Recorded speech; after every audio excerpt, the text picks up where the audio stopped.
And we are live. How's everybody doing tonight? My name is Anthony Brian Logan, and you're watching and/or listening to ABL Live.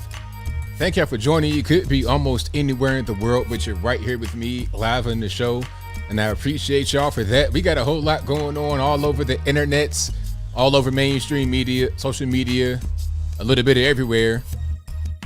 Shout out to New Zealand. Well, some stores in New Zealand. I got to get it right for the internet hall monitors out there. But quite a few stores in New Zealand have banned knives and scissors from their shelves because of a terror attack from a Sri Lankan illegal immigrant. Let's not blame the illegal alien for doing what he did. Let's not blame Islamic extremism. Let's blame the instrument that he used. So we're going to ban them for regular everyday normies.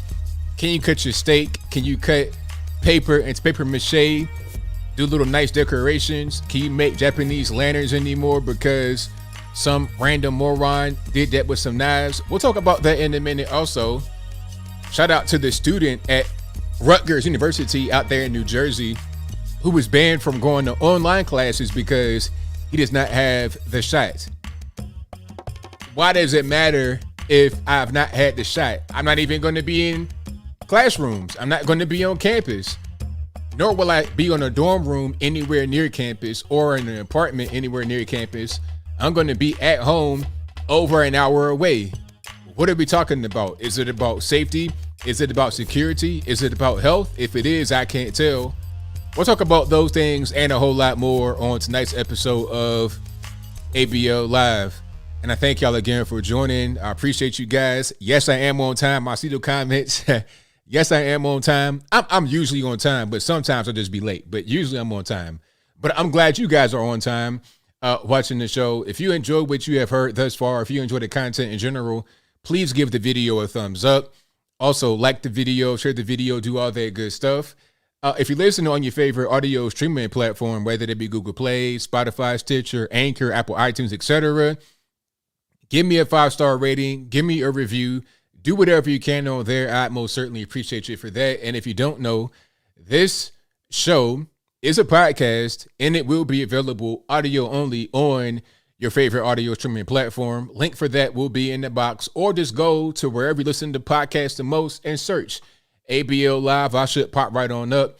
I think a lot of you guys are on Apple iPhone or Android. A lot of iPhone users out there from the data I'm seeing. So a lot of guys are on iTunes. I'm on iTunes. Check it out. ABL Live, audio only version of this show. Free, of course. It's all free. Everything's free. I thank you guys for watching. Thank you guys for being here. Shout out to all my sponsors, of course, to help keep everything nice and smooth the way they're supposed to be. Of course, shout out to me. Shout out to my store, ablmerch.com.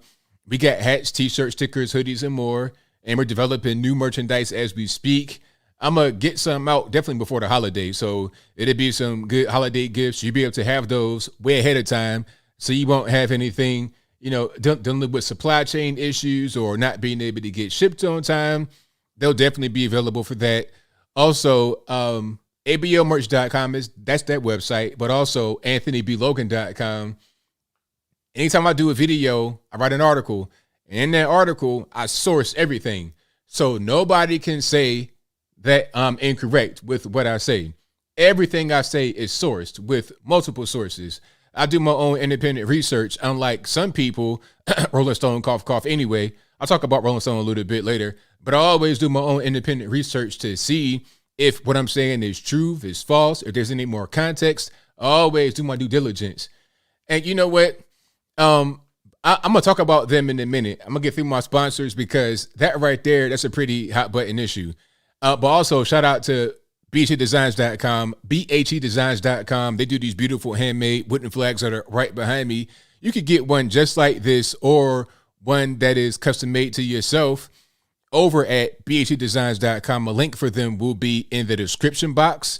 Also, shout out to Mr1920.com. That is Mr1920.com for the beautiful handmade American soaps. That's right, soaps. You gotta wash yourself. Wash your hind parts, do it right, do it correctly with Mr1920.com. All my links to all my sponsors will be in the description box. And of course, patriotpost.us one of the best sources of news, information, op-eds, memes, whatever you want, you got on patriotpost.us. You got actual real news with sources from a reputable source. You have some memes just for a little bit of laughing and some levity. And you also have opinion pieces from writers that I know personally, really good guys and girls over there. So shout out to patriotpost.us. Now, I want to skip back a little bit to what I was just saying about I had it and it just left. You know how you get a thought in your mind and you want to just pounce on it, but then it leaves? Oh, Rolling Stone talking about people not doing their due diligence and doing their research before they put an article out. They just say stuff. It could say anything. They'll say, oh, well, this happened, and they have no evidence that it ever happened. They just put it out there as if it's fact, but it's not fact. But anyway, so Rolling Stone put out a story about ivermectin. And you guys know the disclaimer, I'm not trying to tell anybody what drugs to use. I say, if you are concerned about certain drugs to treat certain things, holler at a doctor. I'm not a doctor. Talk to your doctor. I think that's correct medical advice. Well, it's not really medical advice. I'm telling you to get medical advice from a doctor. That's still permitted, right? Will I go to the gulag for saying talk to a doctor? Or does the federal government have more sway, more of an impact on your life than your own primary care physician? How does that work? I'm not really sure. I'm not trying to get sent off on a train nowhere. And really, I'm not going to get sent on the train nowhere. You try to put me on the train, it'd be the biggest battle you ever fought in your life. You ever try to capture a squirrel or something like that and put it into a box? That's going to be how it is trying to get me on the train. It's just not going to do it. With your bare hands, just trying to scurry around, it ain't going to happen. Okay, I'm going to be moving a lot. I got a lot of weight. I got all types of other things beyond just my physical body that I can use to defend myself. So it's not going to happen, but I digress. The point is that Rolling Stone put out a fake story about ivermectin. Now, this came right around the same time that Joe Rogan said he took ivermectin and a bunch of other drugs that were prescribed by his doctor. Again, talk to your doctor. Talk to your primary care physician. Holler at your doctor. That's what Joe Rogan did. His doctor prescribed ivermectin and a bunch of other things. They put him on types of, vitamins and whatnot. They put him on that, and he caught the virus. Within a day, he was fine. I think Rogan said he was sick for 1 day. He was fine afterward. He put out a video. I think it might have been, I forget the exact day it was, but 2 or 3 days later, he posted a negative virus test. So he had the virus. He was sick for a day. And then a day or two later, it was gone. He took IVM. Now, what did CNN and MS-13 DNC and all the other alphabet letter news outlets say? What did they say? Joe Rogan takes horse paste. He took a horse dewormer. He's taking horse dewormer. All this and that. They got these so-called experts on there talking about Joe Rogan takes horse dewormer. Now, let's just talk about that for a minute. I believe I could say some factual statements here without getting canceled by the YouTube gulag, by the Google, quote unquote, moderators. But there is a version of IVM that's for horses. You can get it at a feed store, right? And it comes in this tube, and you squeeze the whole tube to give to the horse to deworm them. That is for horses. It says it right on the thing. It's for horses. That does not mean that because a horse can take this medication, that a form of the same medication is not available for humans. That's not how that works. Okay, if you've eaten chicken at all that comes from a big box store or a restaurant, fast food or something like that, like prime example, if you go into Chick-fil-A and you're eating chicken, I can pretty much guarantee you that the chicken that you've eaten has been treated with antibiotics. So does that mean that because chicken get antibiotics, that when you take it, when it's prescribed by your doctor, that it's an animal treatment? Does it mean that you're taking chicken medication or chicken unsickener, whatever you want to call it? No, it doesn't mean that. It just happens to mean that this medication that works for that mammal works for you. It just so happens that it happens to work that way. there are certain things that work cross species. It's not a difficult concept to grasp, but the media says horse dewormer, horse dewormer, horse dewormer. IVM won a Nobel Peace Prize for use in humans, and it has been proven to help with fighting the virus. There's all kind of peer-reviewed studies and papers and whatnot, straight from the NIH, straight from the federal government of the US of A. It's used worldwide, used in Africa, used in India. Japan, they use it to fight the virus. So why is it a thing that has to be just kind of downplayed as horse dewormer and not a real medication? Why does it have to be like that? Why get mad at Joe Rogan for becoming better? I mean, he was able to recover. He was able to take that and then get right back on the horse, no pun intended. He's doing podcasts right now. Now, on the other end, you have Oscar De La Hoya, who has had both of the shots, wound up in the hospital suffering. Now, Joe Rogan, I think, is 5 or 6 years older than De La Hoya. I think Rogan is 53 and De La Hoya is 47 or 48. They're both athletes, but De La Hoya is a more highly trained athlete than Rogan because De La Hoya is spending most of his time preparing for a fight. I'm not really sure why he wants to fight at an advanced stage like that. He might want to get in on some of this exhibition, quote unquote, exhibition fight money like Roy Jones and Mike Tyson did and Logan and Jake Paul, but that's a different story. Anyway, he was training for a fight. So you have an actual boxer, a prize fighter, been a fighter his whole life, looked to be in great shape, was actively training, comes down with the bug after having both of the shots, winding up in the hospital. How does that happen? But Joe Rogan, I presume, has not had the shot. Even if he did, he was not hospital. He wasn't bedridden in the hospital. He was able to take certain drugs prescribed by his doctor, and he was able to kick it, and it was fine. He felt bad for one day, and he got right back at it. So why they want to call it horse dewormer? Well, there's a few reasons for that. I think Joe Rogan said a possible reason. This is not the actual reason. I mean, maybe it is, maybe it's not. I don't know if it is or if it isn't. This is just my humble opinion. I'm not saying this as fact. But if they have the virus available for emergency use, maybe the reason why they allow it is because there's no other treatment. Huh? Oh, you got to use this because you can't treat it any other way.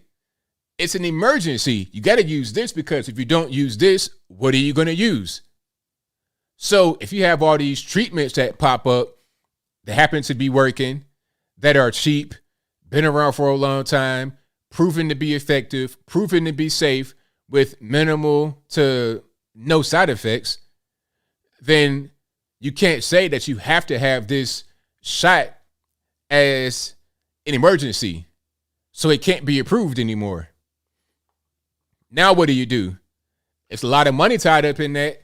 It's a lot of money. Pfizer, that's on the stock market, publicly traded. So maybe it's something like that going on. I don't know. I mean, the opportunity to make billions upon billions of dollars, it drive people to do crazy things. We've seen it happen before. We've seen some weird things go on in the United States. You know, cocaine in the 80s to fund the Sandinistas or whoever that was. The Iran-Contra controversy. Even recently with this whole thing with the gun running, Eric Holder, Barack Obama, little hair-brained schemes like that. People underestimate the idiocy of the government. They're not really smart people, in my humble opinion. There's a few good guys in government, guys and girls. It's a few good guys and girls that are really smart, high IQ, and want the best for the American people. But there are a bunch of other people that are morons just there collecting the check. All right? It's not that much of a difference between some of these DC people and how can I say it without being insensitive? An entitled McDonald's worker. You ever see these signs talking about we want higher minimum wage, fight for 15? Meanwhile, they putting the cheese of the hamburger on the outside of the bun, totally missing the beef and almost missing the bun. the cheese is pretty much inside the plastic in the box. All right. It's nowhere near the hamburger at all. But they say, hey, you know what? I don't care that I did it that way. I don't care that the burger is halfway uncooked. I don't care if I got, cigarette butts in your hamburger and I serve it to you through the window. I don't care about any of that. I want more money. Same thing with the federales. Hey, I don't care that I lost 2,000 guns at the southern border and they turned up in murders that the cartel did. I don't care about that. I don't care that I got caught trying to fund some terrorists overseas with some drugs and some guns and whatnot in the inner city. I don't care that I started a crack war between gangs. I don't care about that. I want what I want. I don't care how dumb I am. And I want to raise on top of that. That's kind of how the government is to me, except for a few good guys and a few good girls. Trump is one of them. Guys like Rand Paul, really good guy. But it's a handful of them. And my point is that people underestimate how dumb the government is. They do dumb things like this. So I'm not surprised at all at some things that happen this way because I expect it. I totally expected that they try to just pull the wool over our eyes like we don't know what's going on. And also about this whole thing of the IVM story. Let's get back to that fake Rolling Stones article. Now, this article was crazy. If I can find it, I'll put it on the screen. But the article, they were talking about, they were trying to attack IVM, of course. But in the article, they were saying that there were so many overdoses of IVM at Oklahoma hospitals in the rural area that gunshot victims could not get seen. I mean, only a moron would write something like that. Only one of these people that have no life experience, that don't understand anything about anything, no medical experience, no life experience, no nothing, would write something like this and act like it makes sense to them. And this story, it caught like wildfire. MS-13 DNC picked it up. Everybody picked it up like it was just the truth. Now, let me put it on the screen right quick. I may have done this last time, but it doesn't matter. I'm going to do it again. So here's the picture that they use, a crazy picture. Let me put the whole thing on the screen. There we go. So this is from September the 3rd. It says gunshot victims left waiting as horse dewormer overdoses overwhelm Oklahoma hospitals. Doctor says, first things first, just because it's IVM does not necessarily mean it's horse dewormer. Okay. There is a form of IVM that is for human beings. It's been prescribed all over the world. Millions of doses have been prescribed all over the world. It's not a new drug, been around for a long time. The same as HCQ. I think HCQ is older than IVM, but irrelevant. The point is that this is a real medication that is prescribed to human beings. It's not just a horse dewormer. There's a form of it that can be used that way. And I think what happened was some people were going to the feed store and taking a horse dewormer and not even really dosing themselves properly, taking the entire tube. That's called self-medication. That's why I say you got to holler at a doctor to see what you need and how to get the proper dosage and what the next steps are to be able to get yourself back on track. But this picture here was totally off because they got people in winter coats and masks waiting outside in a single file line. One lady's holding a sheet of paper and reading it. That's not how it would be if people have been shot and they're waiting. That's not how it goes. I know guys, like I said in my video, I know guys that have been shot and killed, people that's dead that have been shot. That's not how it goes. A friend of mine got beaten in the head by a fiend when I was like in high school, got beaten in the head by a fiend with a lead pipe. And they put him on a Nightingale, the little helicopter thing. And they brought him to the hospital like that. So it wasn't even no ambulance. It wasn't no, oh, I'm going to just drive myself to the hospital and wait in a line outside. Nah, he got an airlift straight to the hospital and then they treated him right away. That's how it happens. Even if you are like in custody, if the police shoot you, you're not just going to be waiting in the ER bleeding to death while you got a guy in the room with a tummy ache from having too much quote unquote horse dewormer. That's not how it works at all. So this stock photo was just ridiculous. It's dumb. And it lets me know that whoever wrote the article The editor and the original author have no idea about how this whole thing works. This is just not what goes on at all. Period. There's triage. So they basically, when you go to the ER, you go to triage a lot of times, and it's like, all right, you bleeding, you about to die. What's going on? What's the severity of whatever you got happening? A lot of times when you go to ER, people are just kind of sitting around who don't really appear to be in any kind of distress. People go there for they go there for a headache, stomach ache, they feel dizzy. They've been drinking, drunks being there. It's not always an emergency. But if you'd been shot, that's an emergency. But anyway, this whole story was totally fake. So they updated it, and I just clicked on it right there so you know it's in real time. I don't want to see Nina Turner right now on my, but I can't exit this. There we go. Let's go ahead and get that out the way. Cool. So then the updated story says, one hospital denies Oklahoma doctor's story of IVM overdoses causing ER delays for gunshot victims. And then it says the hospital says it hasn't experienced any care backlog due to patients overdosing on a drug that's been falsely, quote unquote, peddled as a COVID cure, unquote. So there's no backlog. Nobody was denied any kind of care. There was no line of people trying to get treated but couldn't because somebody done got overdosed.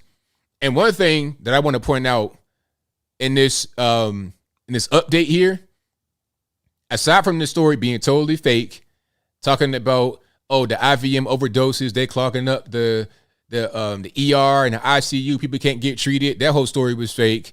Nobody got denied care. There was no backlog. Everything was all right. But there's less than 500 IVM overdose cases in the US of A in August.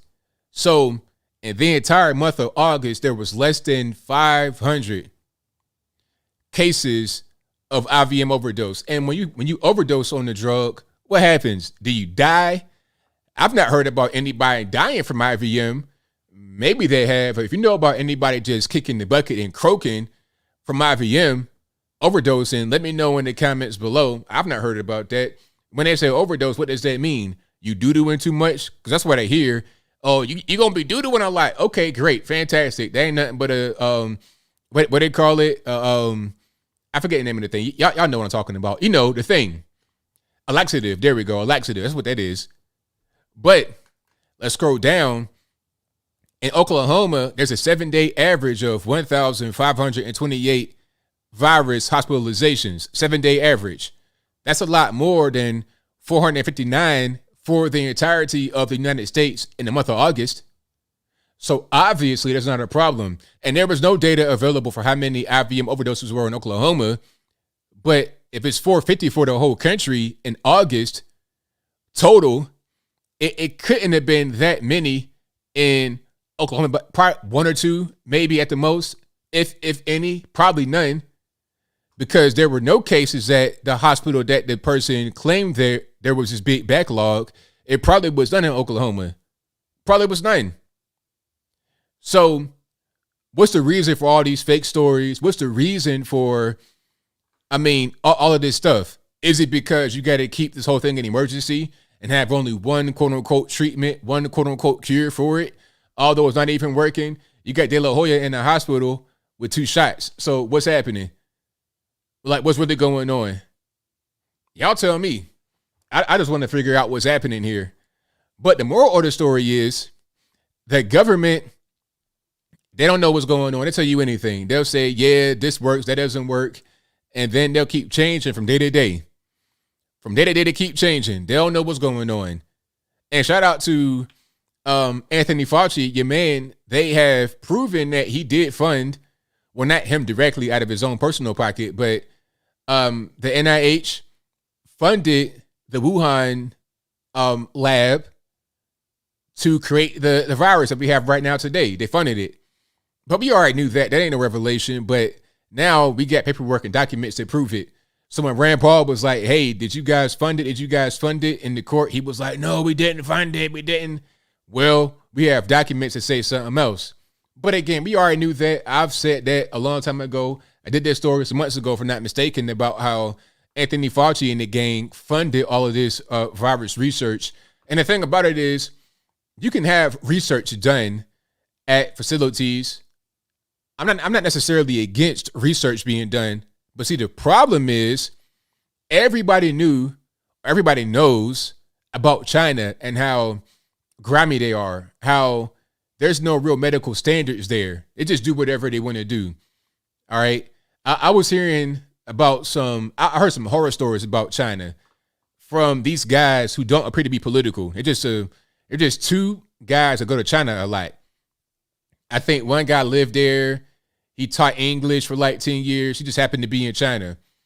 He spoke about a story where he was in a hospital in Beijing. And you know, Beijing is real big. The size of it, people-wise, it's like beyond a lot of countries. Millions upon millions. China has like 1.2, 1.3 billion people in their country. That's kind of hard to fathom considering the U.S. has 325 million, and that's a lot for a lot of countries. Europe, even if you include Russia, has like 720 million people.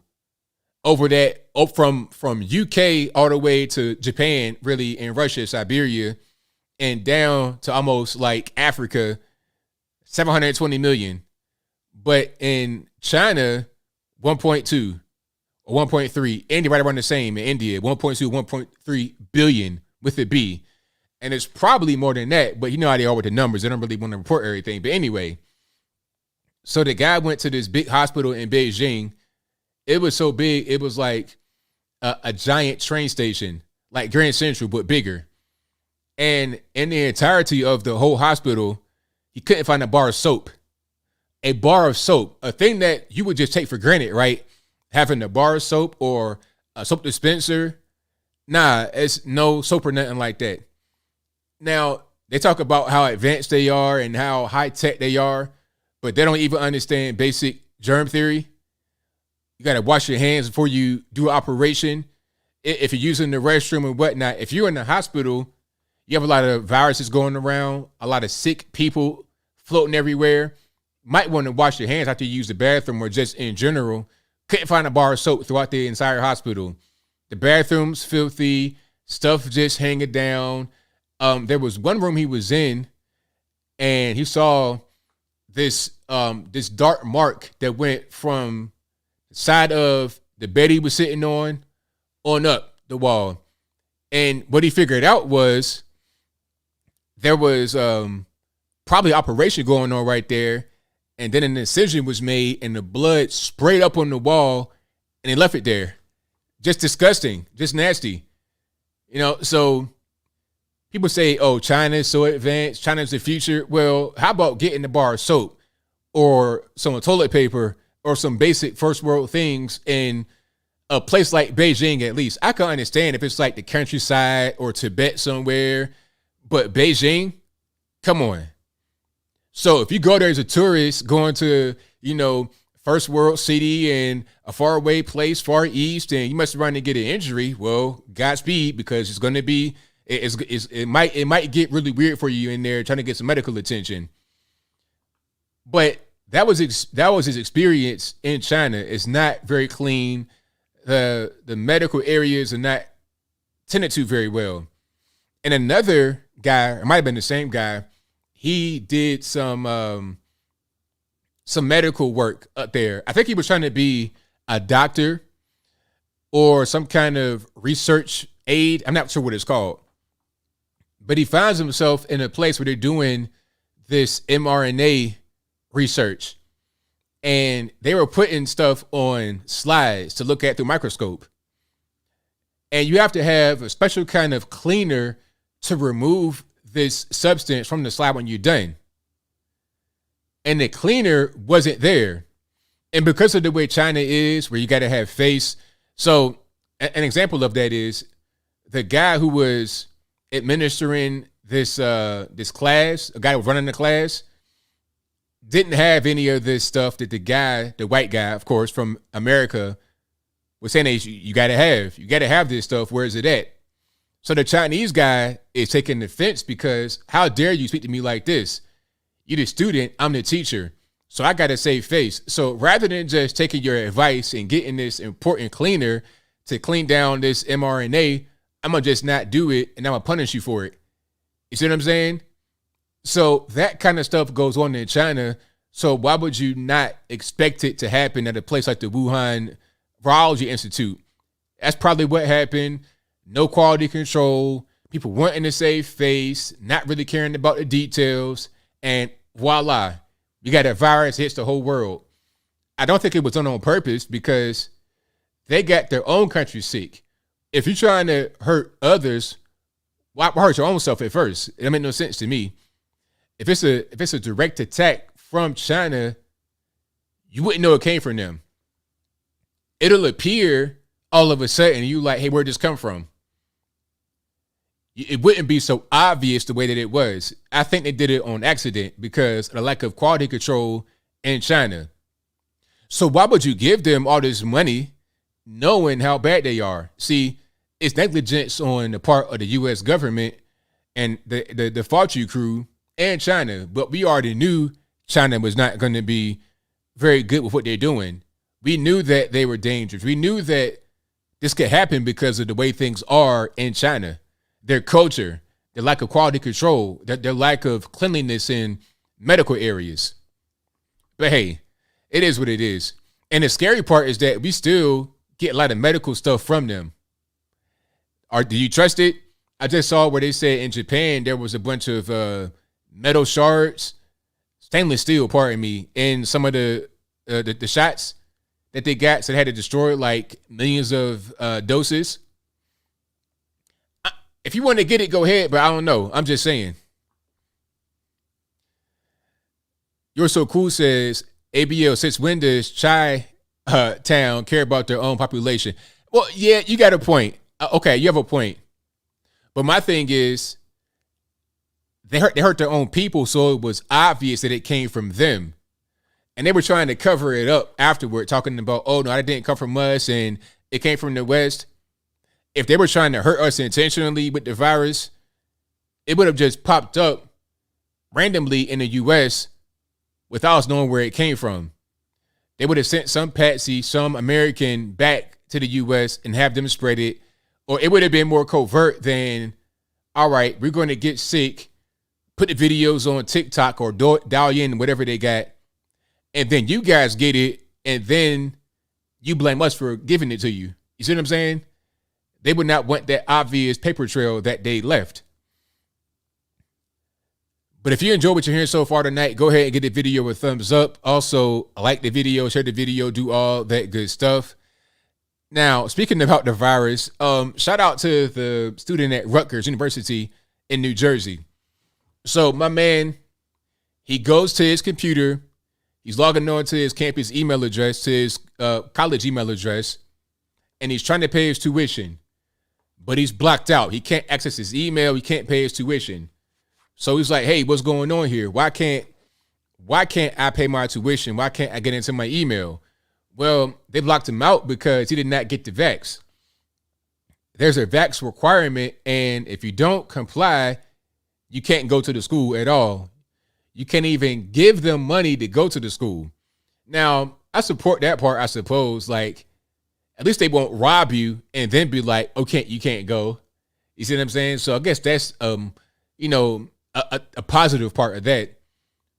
But still, I'm not really sure what class he was in, if he was a senior or what. But if I'm a senior in college and I can't pay my tuition, I'm like, all right, see, now y'all playing games. I got to transfer in my senior year.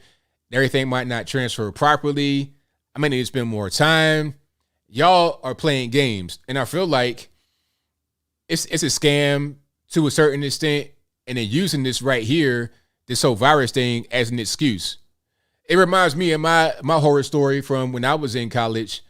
I went to a 2-year college, got my associate's degree, and I was told the entire time by a few people, guidance counselors, teachers, you name it, reps from the other college, they were like, hey, if you go to the 2-year college, you can get 2 years off of your bachelor's degree. All you got to do is just transfer your credits. Everything will be fine. Your core classes will transfer. Electives will transfer. It'll be smooth sailing. And I asked them specifically, will all my credits transfer? Yes, everything will transfer just fine. But when I get there, oh nah, this ain't gonna transfer. This core class you got an A plus plus in, oh, that'd be an elective now. Take it over again. What? I get to the art class I was trying to get in, and because I had little miniature 8-bit guns on my art project, the two liberal white guys did not like that. Gay liberal white guys at that. They didn't like that. So they said, we're not going to allow you to go forward in this particular, in this class. We're not going to permit you to, I'm like, what? I done already had my 2 classes before it, and I given you my art project. My project is great. It was fire. It was all illustration with vector art, like 8-bit, like Mario, Contra, that type of graphics. I did it all with my pen on my mouse. Like with this right here, I drew it by hand. It was beautiful. What's the problem? All you got to do right here is see that I have skill. I know what I'm doing. I know vector illustration. What's up? Let me get in. I'm giving you my source files so you know I didn't copy it for somebody. Everything is right there. Nope, don't want it. So I'm like, all right, y'all scamming me because I feel like I'm just trying to keep me for another year. Y'all want another year out of me to get that money from me. Rather than just 2 years, you want 3 or 4 years. And I was already like 21. I'm like, you know what? I'm done. I'm out. I'm going to go over here and do that. That could be the same case here with the guy at Rutgers, because why are you playing games? I'm trying to finish my career, get my degree, and move on. I'm not even going to the actual campus. I'm doing remote classes from my house 70 miles away. I'm not going to be on campus at all. I'm not going to be in a dorm on campus. I'm not going to be in an apartment near campus. I'm not going to go anywhere near Rutgers. I'm going to be at home doing online classes. So here's the money, $15,000. Take that. Let me do online classes. And really, that's kind of like getting robbed with a pistol or no pistol, because $15,000 to do online classes. But hey, I'm trying to finish. And they're like, nah, because you not had the vaccine. The dumbest thing in the world. So when people say, oh, these requirements is all about safety, keeping everybody free from getting this thing. We got to slow the spread. Well, can you spread this thing? Is it a computer virus? Is that what it is? I mean, is that what's going on? Do I need McAfee or Norton or something like that to shield myself from this? Am I a hacker now? The whole thing is dumb. It's not about security. It's not about safety. It's about control. Do what we say or else. Then they try to say, oh, well, it's a kind of degree that he wants that makes this be relevant as far as getting the vaccine. Well, it doesn't matter what kind of degree that you want, because either way you go, you're not going to be on campus. You're going to be at home. Nowhere near the campus. This whole thing is stupid. And shout out to everybody that went to college football games. You know, the funny thing about that is that a lot of these colleges will say stuff like this. Oh, we got a mandate for the students. You got to put on the mask in order to go to class. Even for online class, you got to put on the mask. But when it comes to the football games, nah, hey, masks are recommended. We encourage you to wear a mask. Anybody wear a mask. And they elbow to elbow, 20,000 deep. Oh, okay. I see the game, the scam. You understand? A football game, that's not guaranteed by the federales. Them tickets going real high. $20, $30, $100, $1,000. Them tickets are not guaranteed by the federales. People that sponsor the games, that's not guaranteed by the federales. That's all private industry money. But when it comes to tuition, that's guaranteed by the federales. A lot of times, when you're talking about student loans, that's a federal loan. You can't even go bankrupt with a student loan. They can garnish your wages for a student loan. They could do a lot for that. So they'll bang you in the head for $80,000 to go to a four-year college like Rutgers or somewhere like that. You know, and if you're out of state and a legal resident, you know what's funny? If you are an illegal alien, you can get in-state tuition kind of easily sometimes. But if you are a legal resident and you live like over the border, you can't get in-state tuition. But anyway, they can bang you in the head for $80,000 because it's guaranteed by the federal government if you get a loan. And you got to wear a mask. But if you're paying for your football ticket at the same campus with the same students, mask recommended. It's stupid. It's the dumbest thing in the world. Be consistent. Don't tell me that this mandate is to keep it from spreading when I have to have the same mandate apply when I'm not even at the school. But then when I go to the football game, I don't need to wear it or have the shot at all. The dumbest thing. Matter of fact, I got some pictures of some of the college football games. And shout out to all the reporters that can handle being at the college football game, unlike some people. But have some video I'm going to try to pull up right quick of some of these football games. And shout out to everybody that was chanting F Joe Biden at the football games. That was beautiful. I enjoyed seeing that. Okay. And shout out to Copacabana, the beach out there in Rio. Oh, I got a few pictures here I got to show you guys. I almost forgot. I'm over here slipping. All right. Let me get to it in a minute. And then we'll keep on moving. If you enjoy what you're hearing so far, go ahead and get the video a thumbs up. Also, like the video, share the video, do all that good stuff. Hold on. I'm going to find the pictures of the crowds a little bit later. But here is Copacabana in Rio. And let's check it out. Hold on. Packed, deep. Super deep. That's Rio in Brazil, of course, not the U.S., but it's like that all over the U.S. in some of these stadiums. People had enough. They said, you know what, we're getting back to regular life. We're not going to just be held hostage by these rules and regulations that obviously are not really working very well. All right. Now, here's a football game, and you can see how packed it is. But aside from it being packed, look at what's going on with these guys in this cringy pose. You ready for it? Hey, trigger warning, it might trigger you a little bit, so get ready. It ain't nothing weird or nothing like that. It's family friendly, but it's cringy. All right? So there we have it. The football game is packed from the window to the wall. I presume it's college football. That's what it looks like. And it's packed. And I would not be surprised if this same school had a mandate. Maybe it's not college. I don't know where it's at, actually. But it appears to be college. Anyway, or it could be some kind of overseas thing. But what you're seeing right here are two guys, and they have on jerseys. The numbers are both 20. But the names, one has Astra, the other has Seneca. And, you know, it's a white guy and a black guy.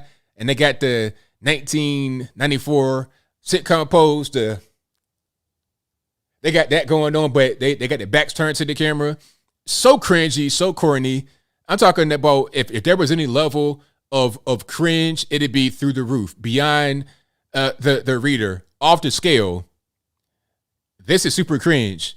And shout out to the black gentleman right there with the do-rag and the cape just flourishing. The cape not even rolled up, just out like a Batman cape on his do-rag. That's not really the wave, sir. Matter of fact, it's right there. See that? That's not really, that's a fashion faux pas, but I digress. So yeah, I'm not going to be able to wear that. Marissa says, is that UH versus Texas in Houston? Okay. Probably so. But yeah, super cringe. And you know what? I would not be surprised if they got paid to do that. If they were like influencers and they got paid by the company to go out there and do that. And hold on. Do I have any more? I got some more. I'm gonna show you guys. But yeah, people are crazy with this whole thing. It's like a religion. I have more here. Let me get back to where I was. But there's a whole lot going on. Now, shout out to my man, Larry Elder. To shift gears right quick, shout out to my man, Larry Elder. You guys know Larry Elder is running for governor in California, and I think he's doing a really good job. I think that he'll become the next governor. It's going to be hard to get Gavin out of office. That's going to be difficult. But the thing that Larry Elder has in his favor is that this election is not just a straight up vote me or the other guy election. It's not quite that way. The recall election, which is September the 14th, which is coming up here. What's that? Tuesday? Next Tuesday coming up. The recall election works like this. You vote on two questions. The first question is, should Newsom be removed? You answer yes if you say it should be removed, no if you shouldn't. So if you live in California, please vote yes on that question. The next question is, okay, if Gavin is removed, who should replace him? And Larry Elder, from what I'm able to see, is leading the pack. I think Meet Kevin is doing okay. I saw him on Fox today for a little bit, but I don't think Meet Kevin can really succeed because I think Larry Elder has a bigger name. But it's possible. Who knows? And it doesn't really matter if there's no split in the vote here because you're not running against Gavin Newsom. If Gavin Newsom is voted out on the first question, then all that matters is who gets the most vote on the second question.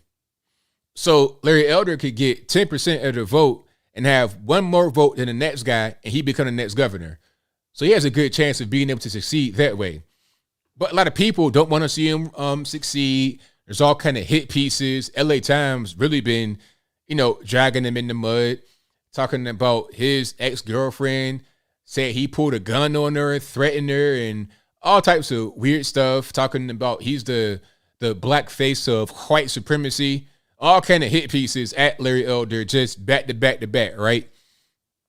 Now, Larry Elder was out there campaigning, and he got attacked by somebody. Well, they tried to attack him, but it didn't quite work out. But just that kind of energy, that hateful energy, you're going to see that a lot toward Larry Elder from a lot of white liberals, black liberals, that say how racist the other side are. But I've never seen anybody from our side try to throw something at somebody because they're a black liberal or something like that. We don't do that. We're not the violent people. They keep wanting to throw January 6th up.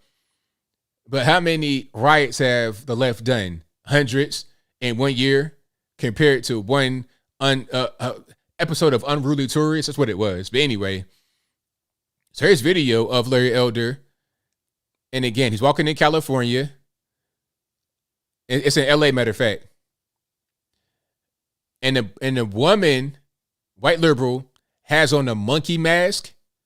Now, I'm not making it up. Matter of fact, it was a gorilla mask. She had on a gorilla mask and threw an object at Larry Elder's head and missed. Check it out.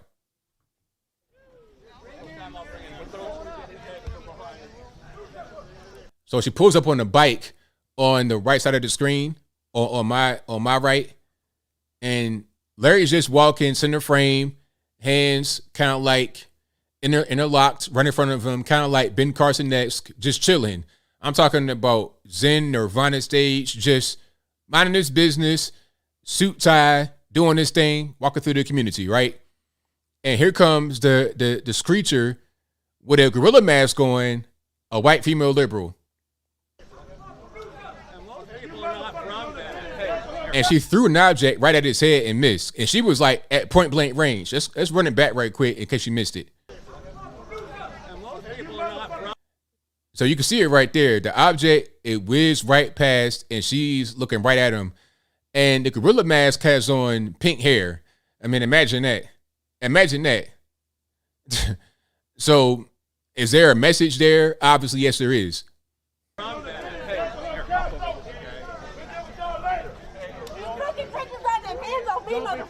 And sorry for the cussing. If there's any cussing, you know how liberals are. They just say pretty much anything. A lot of part-time crack smokers, part-time revolutionaries. Don't touch me again. Don't touch her, motherfucker. And then the girl swung on somebody that was part of, I guess, Larry's campaign or was walking with Larry. I'm not sure if she connected. Don't touch her, motherfucker. I'm popping in the motherfucker name.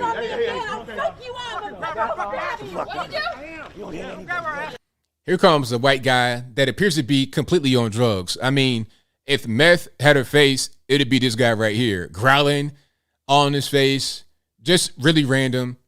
See, this is why, like a lot of these areas, and you know what? This is why I say drugs are bad. This is clearly drug induced. All right. I don't think these people are in their right mind. And if they are in their right mind, then I can't tell.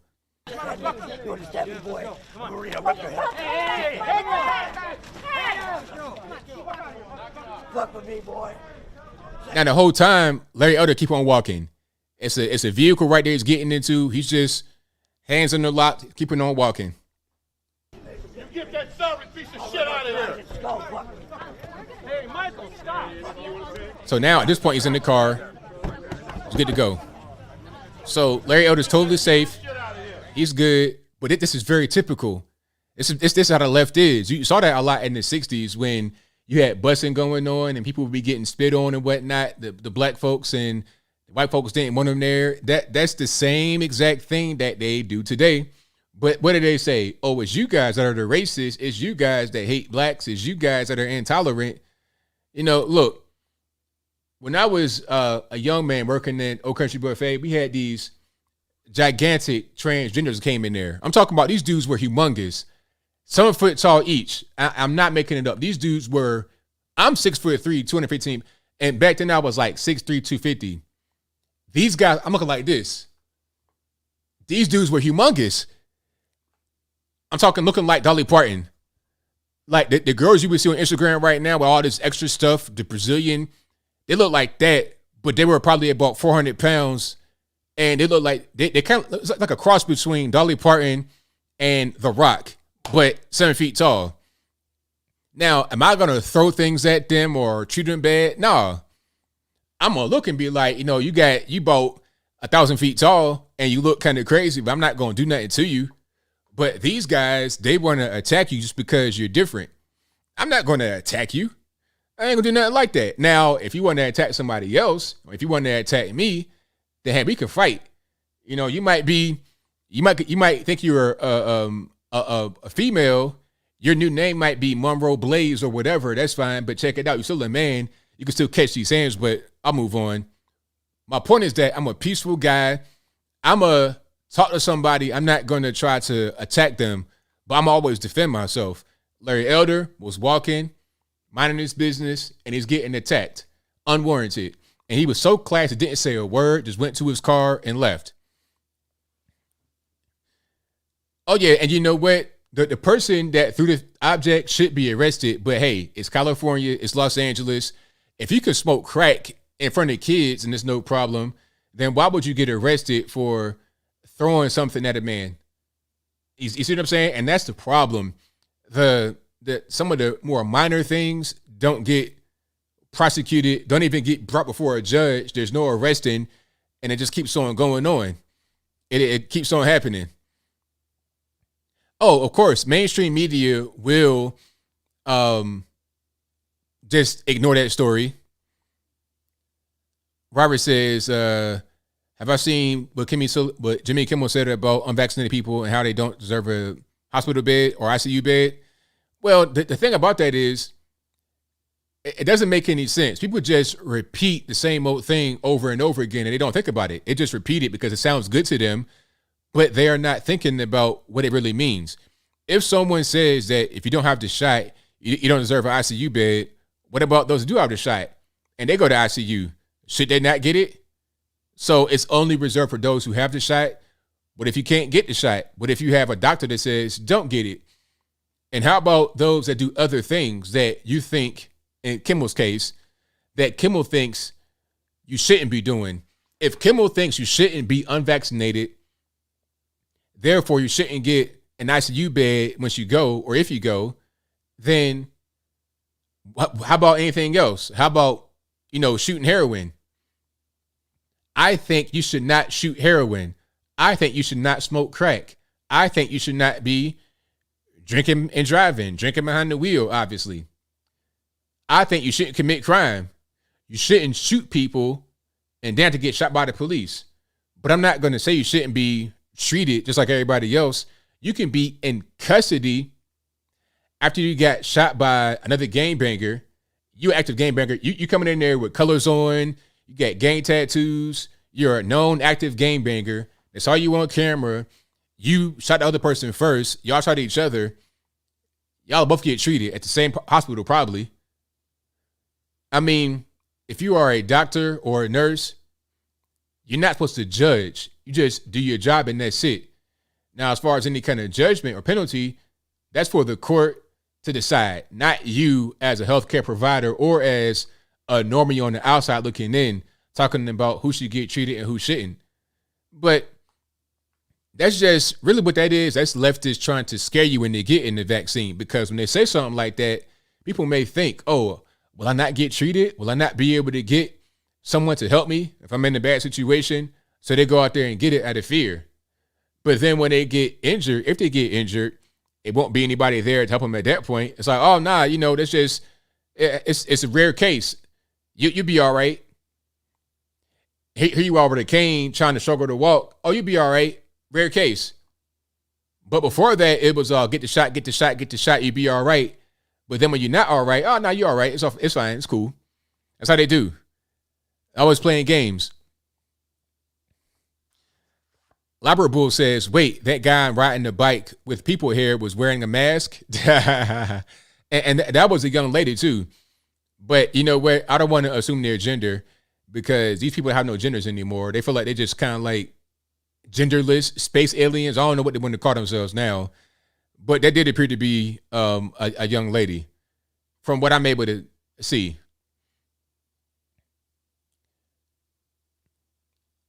All right. And what else we got? We got quite a few things happening here. I pretty much got everything. Oh, and shout out to Australia. I don't know if I covered this yet, but Australia wants to have your online anonymity be revoked. So Australia's like, hey, we have a problem with abuse online. You have trolls, and then you have the extreme of child predators and also terrorists. So we're trying to root out all that stuff online that shouldn't be there, the criminal activity and just the abuse, the trolls. So what we're going to do is you have to go, if you want to get it's a proposed thing. It's not quite in law yet in Australia. Hopefully it doesn't become law, but you never know. But what they want to do is require you to have your social media platforms linked to your passport or your ID or something like that, so they know who you are. So you don't have any more anonymity. And what the police can do is, if they think you're doing something you shouldn't be doing or something's not really right, they can take over your account. They can post as you. They can delete stuff from your account. They can commandeer it and shut it down. They can delete it. They can do whatever they want. They can access data, download it, go through it, whatever they want. Your direct messages, whatever they want to do, they can do it, and it won't require a warrant. See, the way it is up here in the U.S., you got to have a warrant for that. You can do that in the States, but you got to have a warrant for social media. So let's say, for example, there was one guy, this rapper by the name of Casanova 2X in New York. He was investigated for some gang activity, and the way they got him was through his Instagram direct messages. And in the DMs, he was telling guys to go over there and go over there to sell drugs and do that to that guy. He was shot calling from his Instagram account. The dumbest thing in the world, because all they had to do is get a warrant and read his DMs, and they got him on that. Everything he said lined up with actual things happening in real life. They could trace it. It was easy, but they had to get a warrant for that. They couldn't just say, all right, you are a suspect or you are a guy I don't like. I'm going to just read whatever you got. All they got to do in Australia is go to a tribunal, and there's no need for a judge to sign off on the warrant. They go to the tribunal, they get access to your stuff, and then that's that. So you have no more privacy, no more anonymity. So if your name is Disco Dad 85, Hot Tamale 8497 on Twitter with the avatar, you might as well just put your full first and last name on there, because that'd be the same thing. Because you never know when you're going to be exposed, when you're going to be unmasked.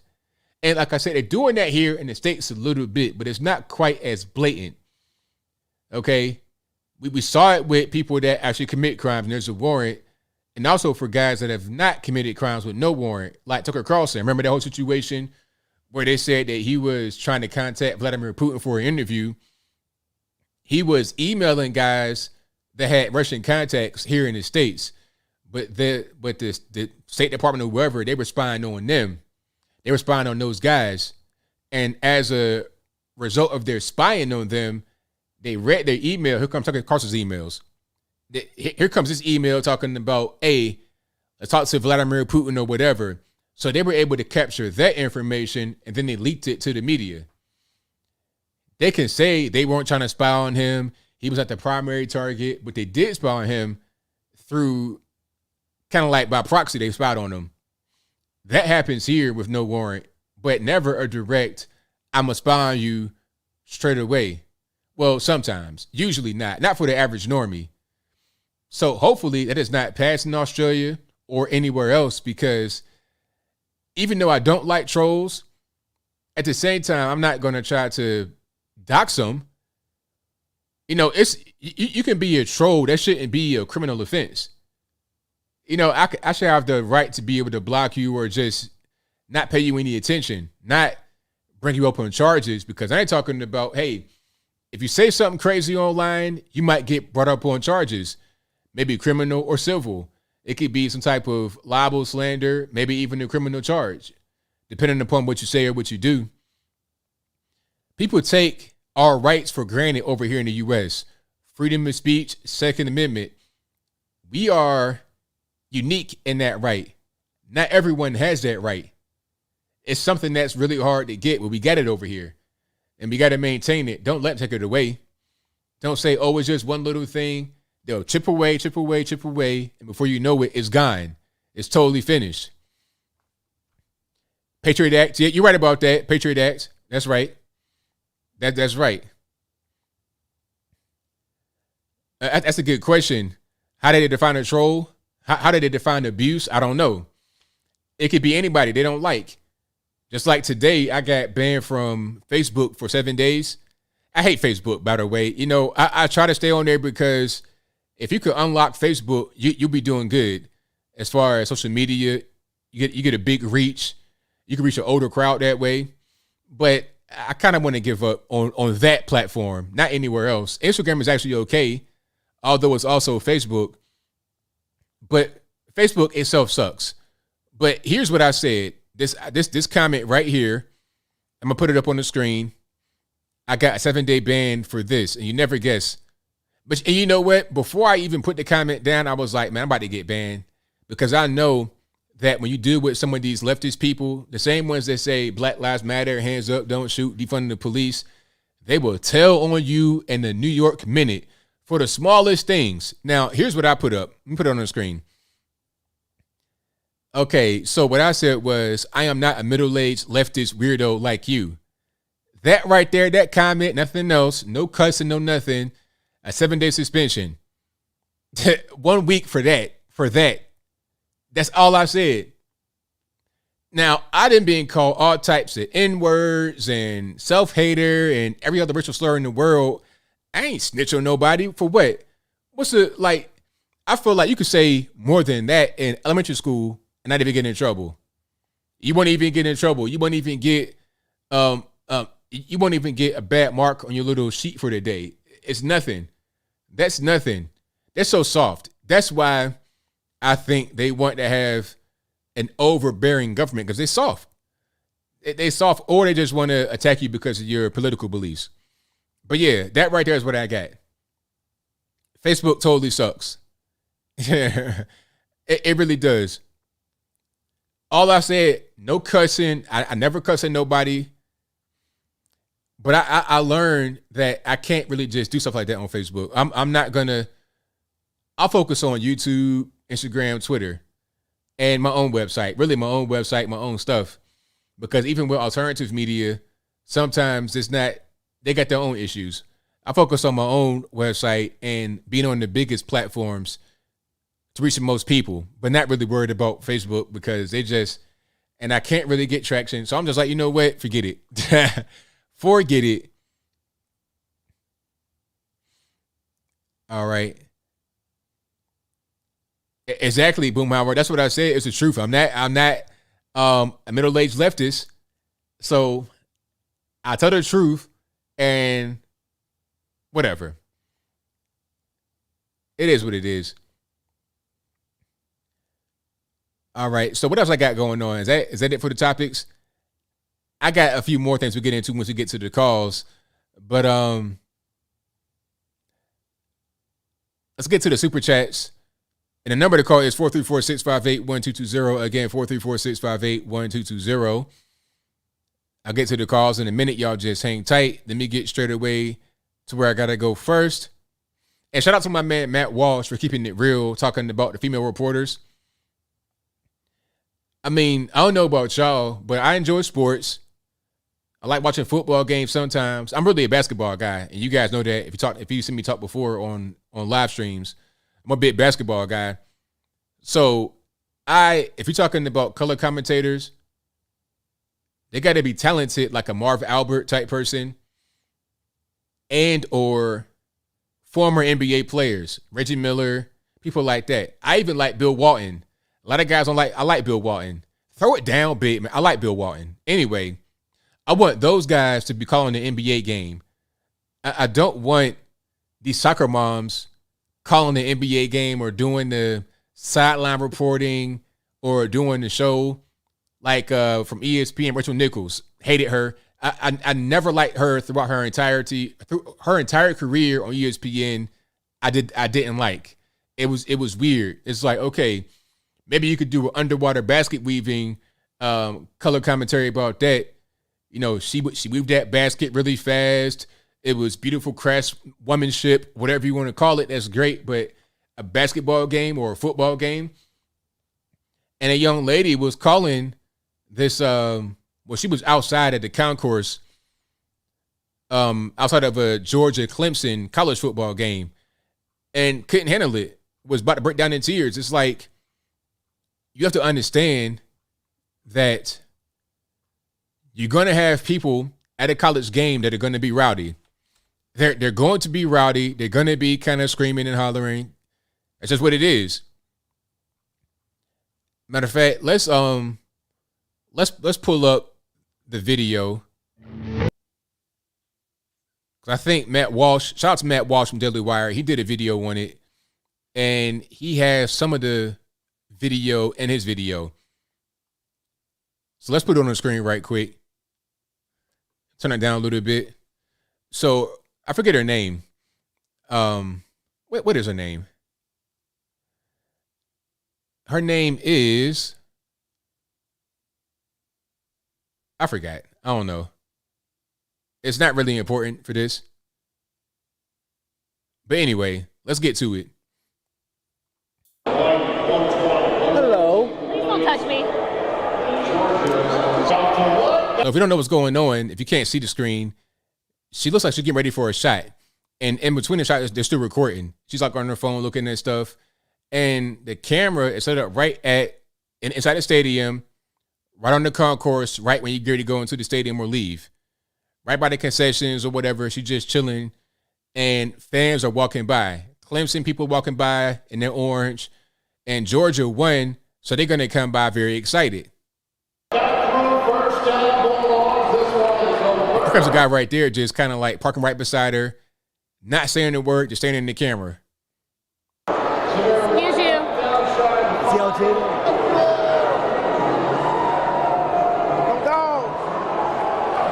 So now they're coming by after the game is over. Everybody's excited. They waving in the camera. Go Dogs, roof, all that good stuff. And she's like, am I being attacked? Do I have to escape? Do I have to hide? Her facial expression is just, I can't even really describe it. You got to see it. Hitting defensive slugfest, and the Dogs ran away with it. A 10-3 win here at How long do I have? Please don't touch my equipment. Please don't. How long do I have? I've got to move. I mean, freaking out over some fans that were just excited. Male and female, freaking out, hiding away from the camera, ducking behind the camera. It's like, woman, what are you doing? Do you know where you at? You at a football game. after they win and you have excited fans, young, old, male, female, they weren't trying to attack you. It's just excited football fans. That's it. Black, white is not even a thing, right?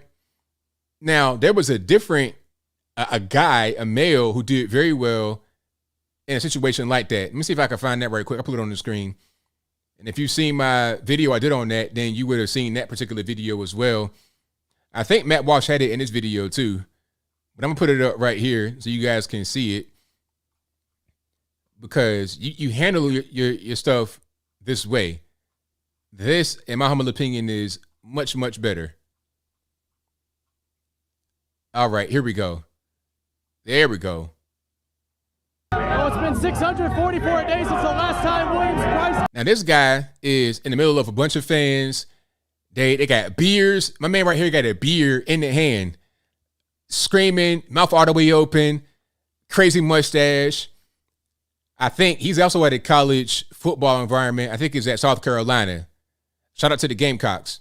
So he's there in the same environment, and they're super rowdy, shirts off and everything. To not have restrictions as to how many fans could be in their stadium, but that ends tonight.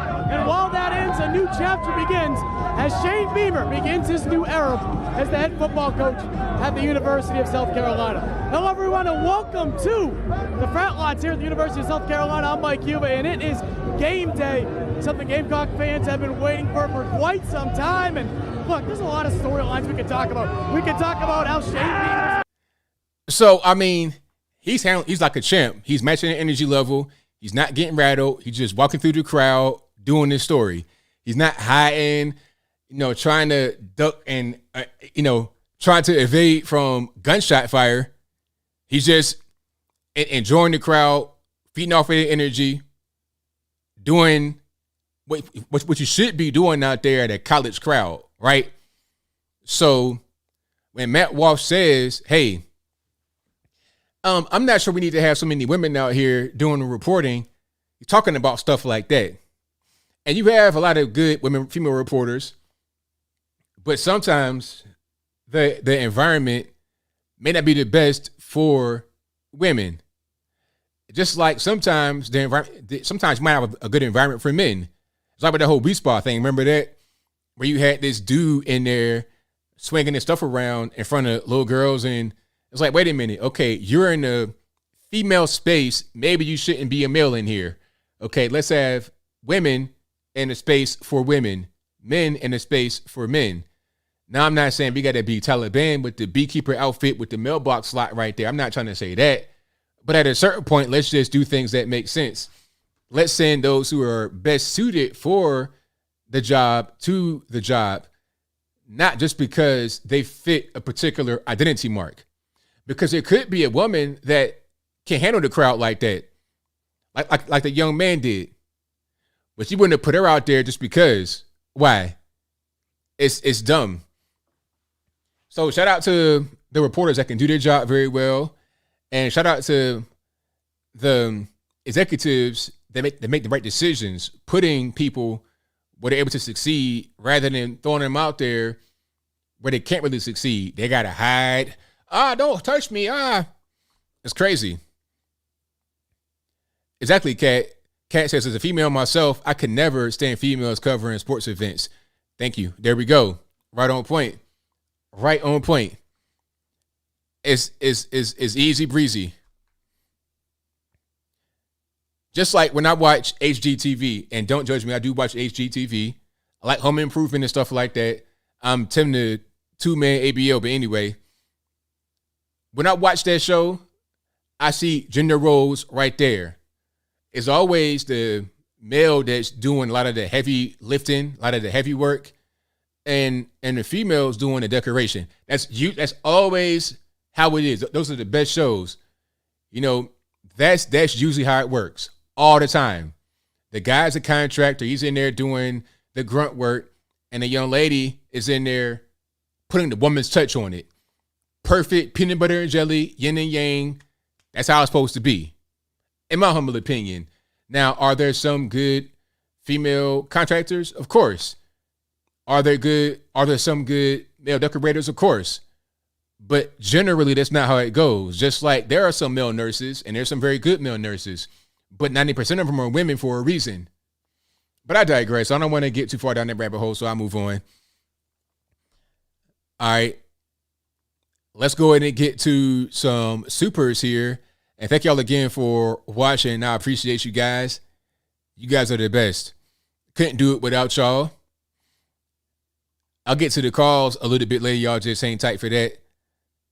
So let's get to the front here. Thank you to Matthew Phillips, who says, knife ban in New Zealand. And I thought Justin Trudeau was the #1 prime feminist in the world. Jacinda Ardern's giving him a run for his money. Exactly. Thank you. Shout out to CA, who says, white liberal women threw eggs at Larry Elder, and an angry black man yelled at him and said Democrats should run everything in the country. You know, it's crazy because they say Democrats should run everything. But look at California right now. I mean, maybe the guy is a crack smoker and he enjoys being able to get free stuff on the streets. I don't know. But if you're a regular person in California, how is it going well for you? If you're a regular person and you have to actually buy things with your hard-earned money, you got to go to work and you got to pay taxes and pay for gas and stuff like that. I mean, how is that working out? They got high minimum wages out there, but they also have high cost of living because all it did was just adjust with the higher cost of everything else. Okay, you want higher wages. If you want higher wages, I'll raise the cost of everything to make up for it. So rather than paying $1 for your hamburger, you'll pay $2. Yeah, I could pay you double the cost for your wages, but I'm going to raise the cost of everything double as well. That's how it goes. So it was a lateral move at best. And for those that don't have any money, it was worse because when you have no job and no money, you're at zero. And it's harder for you to get to the bottom. They just kind of raise it bottom for those that are kind of at below the bottom with no job. Thank you for tea. All right. Shout out to Neil Robinson, who says, I received drug rehab in California. There are some things you may not be aware that drives homelessness. I want to send an email. Would you read it? I mean, you can send the email, but I kind of already know what's going on. I mean, the issue with California and the left coast in general is, how can I say, it's the enabling. Because I've been around drug addicts. I've dealt with drug addicts. I know how they are. When you enable them, when you always got their back, when you have that kind of, when they can't hit rock bottom, they'll never stop using drugs. And people know that. So they travel from other parts of the country to go to California to be on drugs. There are some people that are homeless who aren't on drugs, but you don't see them out there acting the fool, throwing eggs at Larry Elder. You don't see them out there in the tent covered in filth. Those are drug addicts, period. Period, point blank. Again, there are some who are not drug addicts, but you don't see them out there mixing with the drug addicts. The addicts have their own community, and normies have their own community. They're to themselves or among non-drug users. Shout out to Ian Kinney, who says Facebook has been on a 3-day ban for sharing multiple mainstream articles that they're claiming are spam.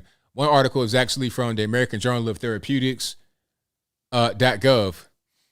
That's crazy. So you're sharing actual news reports, actual legitimate sources, and that's somehow spam. Ian also says more than 900 pages of materials related to U.S.-funded coronavirus research in China were released following a FOIA lawsuit by The Intercept. Right on. Matthew says, hey, ABL, I think those guys you mentioned who lived in China are Serpent ZA and Lao Y. Yes, you're correct. The collaboration channel is ADV China, cool guys. Yes, I like them a lot. So shout out to Lao Y and Serpent ZA. Really good guys. Shout out to Datslav at Man Carey, who says, hashtag keep fighting. Keep a get home bag ready. And remember that hashtag 9 or 17 is coming. And Iran created the coronavirus and framed China. Ian Kinney says, Milwaukee Democrat alderwoman Shantia Lewis was charged with multiple felony counts, including embezzlement, theft, and unlawful campaign finance disbursement. No surprise there, not at all. Barbara Windshield says, American Journal of Therapeutics, July-August 28th, ivermectin has been proven to be just as successful as the shots at 95% confidence average of 86% reduction of the virus infection. 15 trial test studies. There you have it. But I guess to the internet overlords at the, Google, etc., that might be fake news. Although it's not. It's real, legitimate news. But again, maybe there is some money in keeping any other treatment squashed to keep the quote-unquote emergency going. Because as long as that's going, the money machine, it's just going. That might be the whole objective here. But hey, what do I know? I'm just a guy. Shout out to Vangeli81 who says, did you hear about the man arrested with 300 absentee ballots, gun, and narcotics in his vehicle?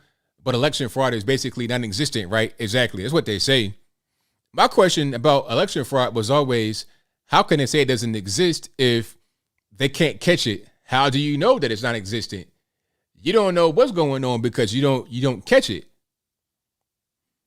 That's the whole point. You can't necessarily prove a lot of the fraud, but we know it's happening. Shout out to Labra Bulls who says, wait, that guy, already read that one.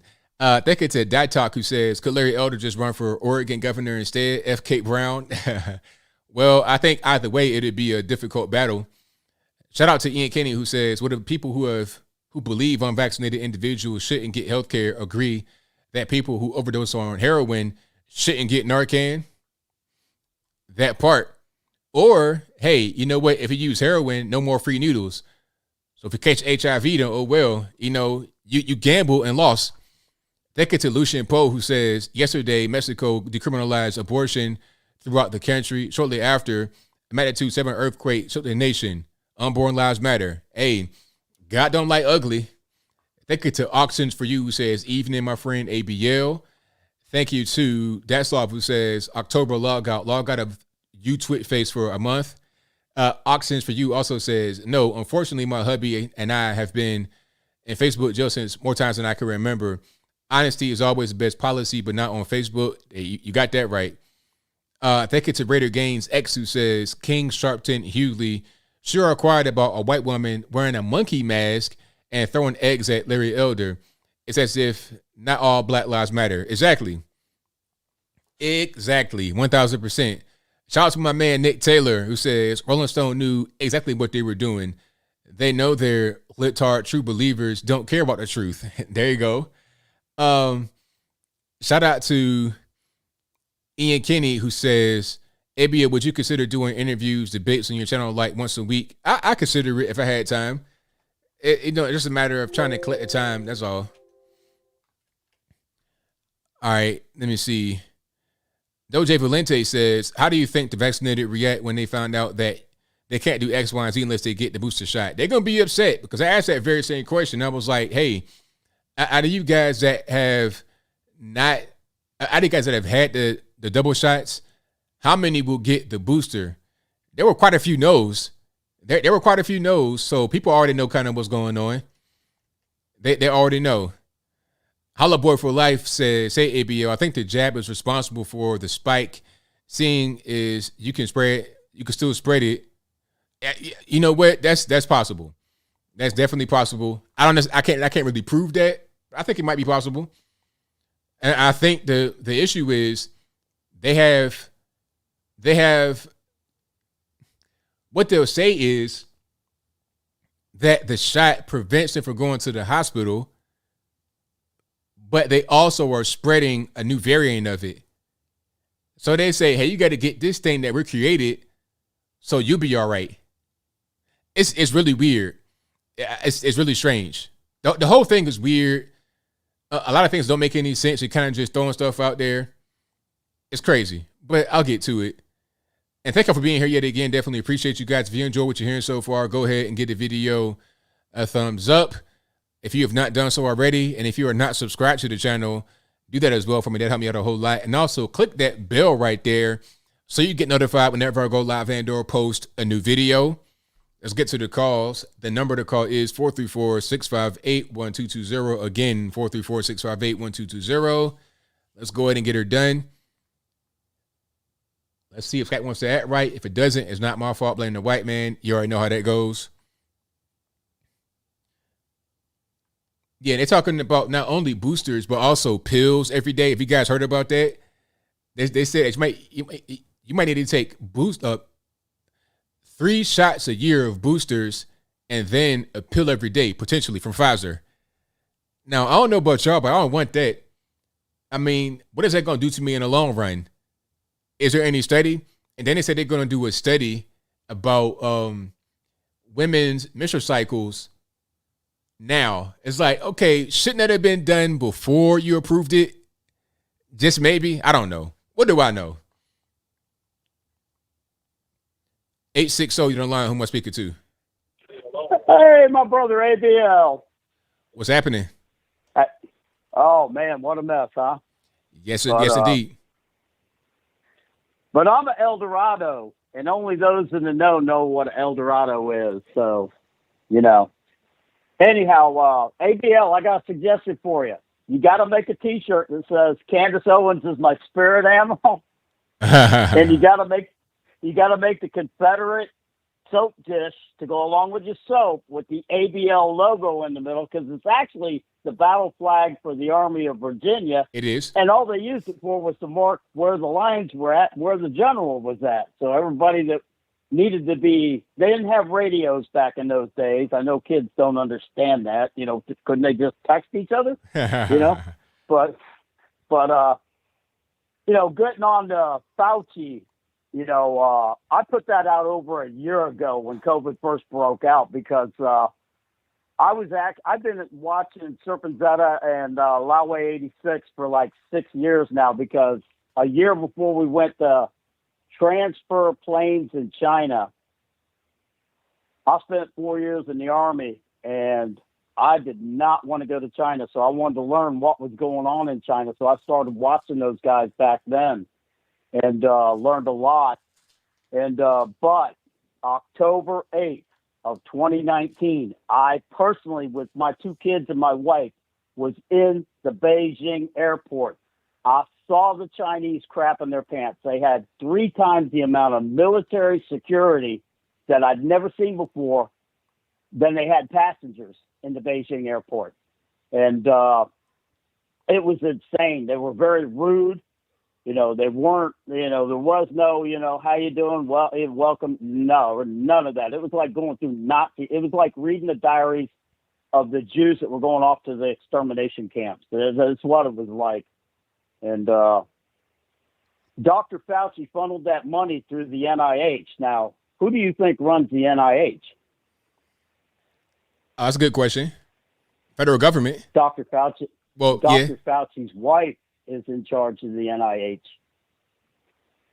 So, you know, the media doesn't put that out there. And I posted last year. I posted videos that I take videos of my computer screen with my cell phone, so they can delete the video, but I got it. You know, I got the video of inside the Wuhan lab with the main woman researcher handling bats from cages right there in the lab when they said, "Oh, we don't do that. We don't do that."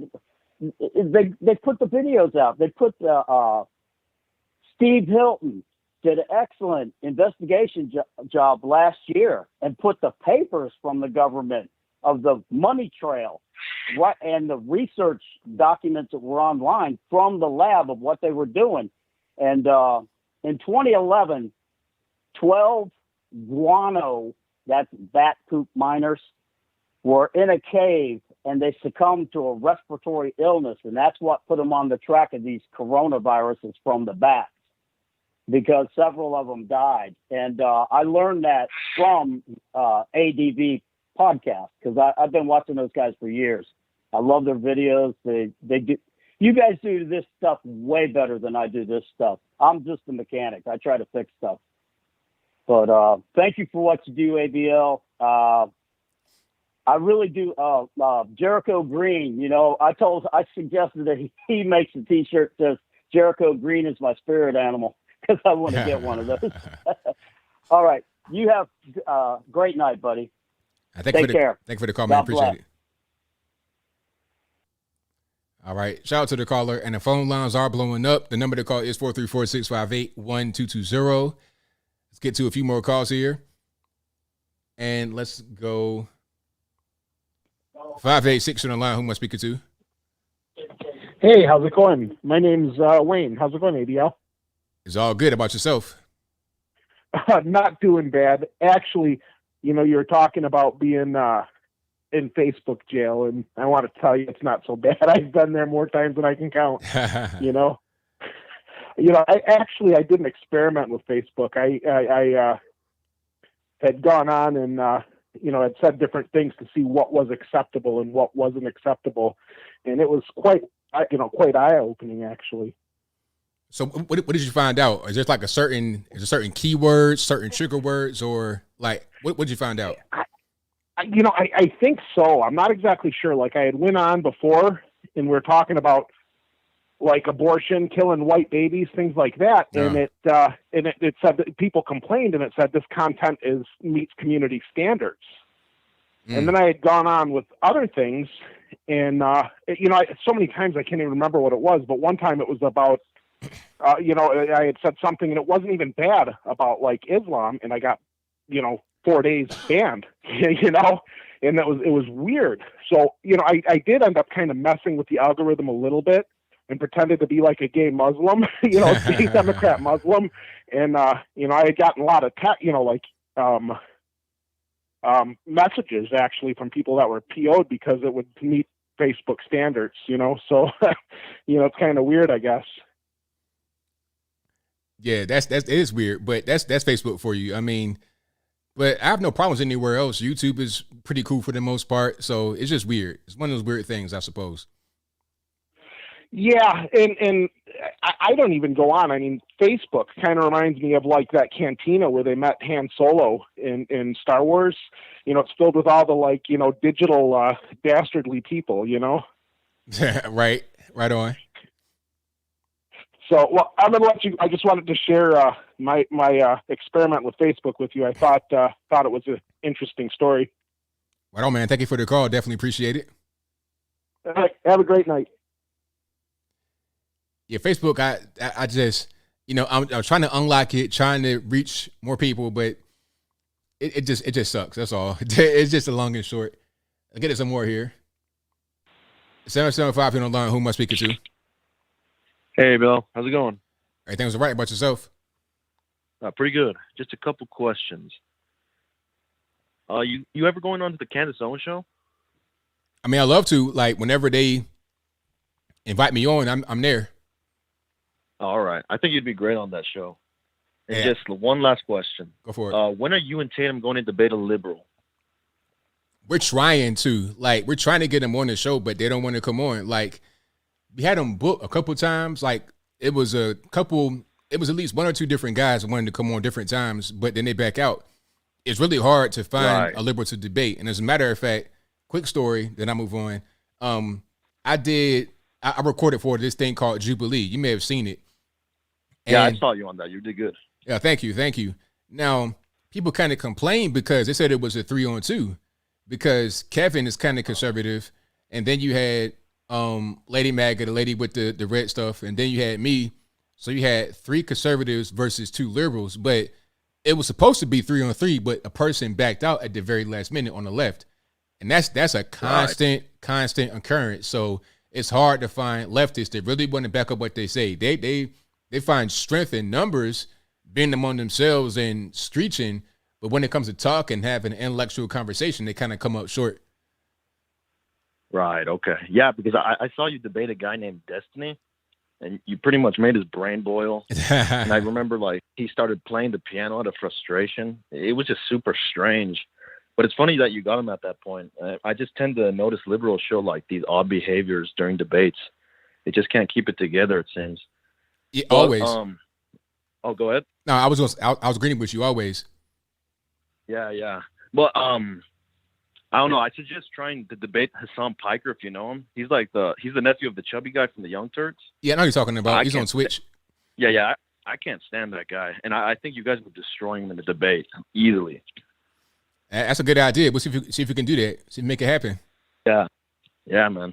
But anyway, it's nice talking to you, and I enjoyed the show and appreciate what you do. Have a good one. All right, thank you for the call. Definitely appreciate it. All right, bye.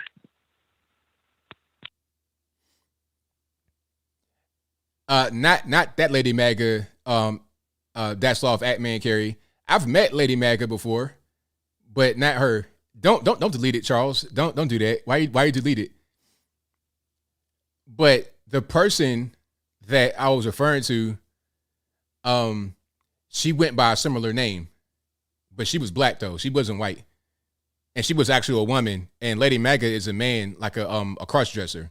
And I'm not being insensitive when I say that, because Lady MAGA is not transgender. Lady MAGA is a man who is a drag queen. That's different than being a transgender.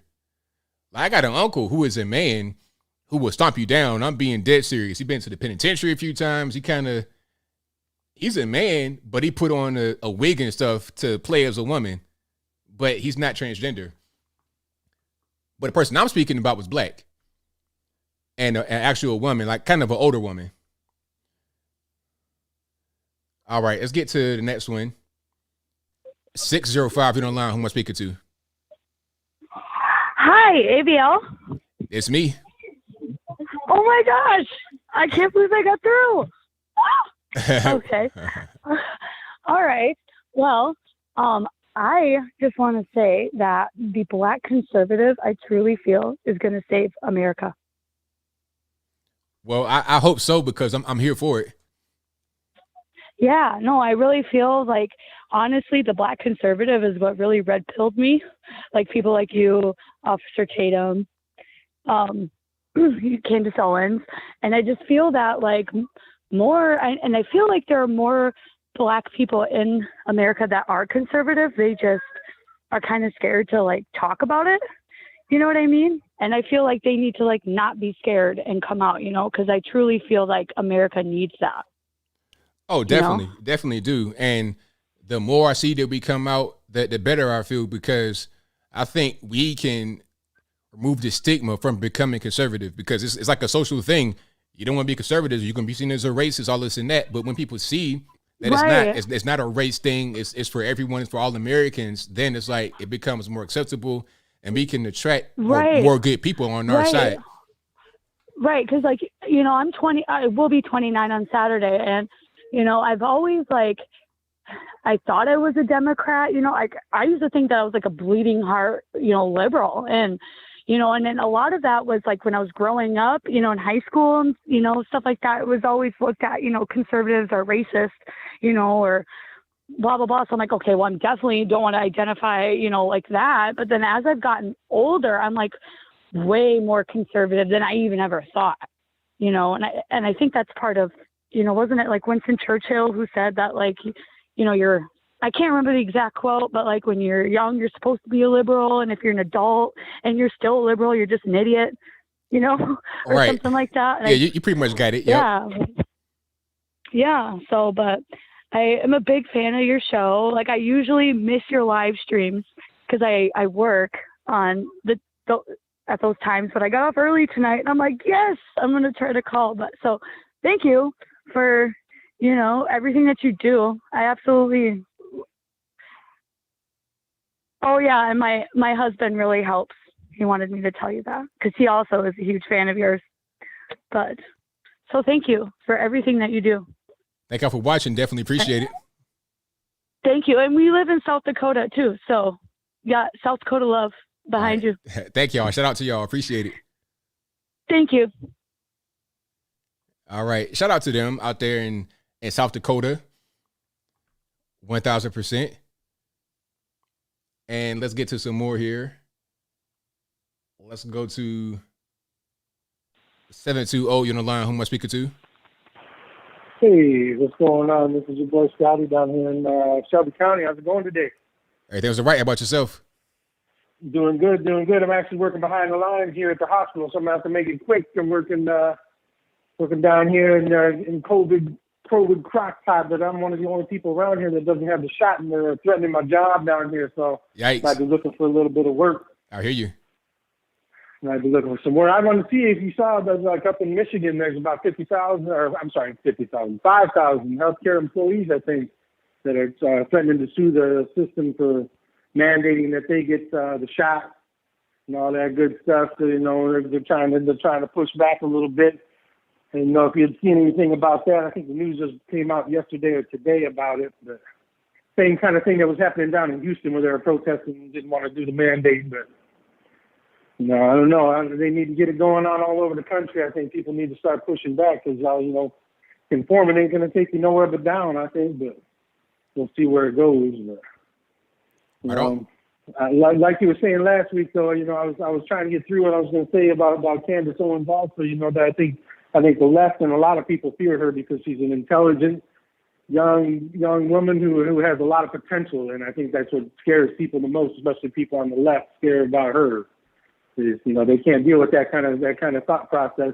People thinking for themselves and making sense. They don't like that. So I think that's what scares them most, and they throw all kinds of stuff at her, seeing what'll stick, but I don't think they're going to get anything to stick. That's right. But cool. Sorry, man, that's all I want to say. Keep throwing that content down. I'm going to let you go and get the other callers, boss. Thank you for the call, man. Definitely appreciate you. Take care now. All right, great call. Yeah, and shout out to all the healthcare workers that are standing up for themselves, that don't want to take this thing, that are, fighting back and, potentially suing their employers. It needs to happen for sure. Shout out to them. 504, you're on the line. Who am I speaking to? Oh, yes. Hey, this is Jeff Guitar Nelson out of New Orleans, Louisiana. All righty, man. What's going on?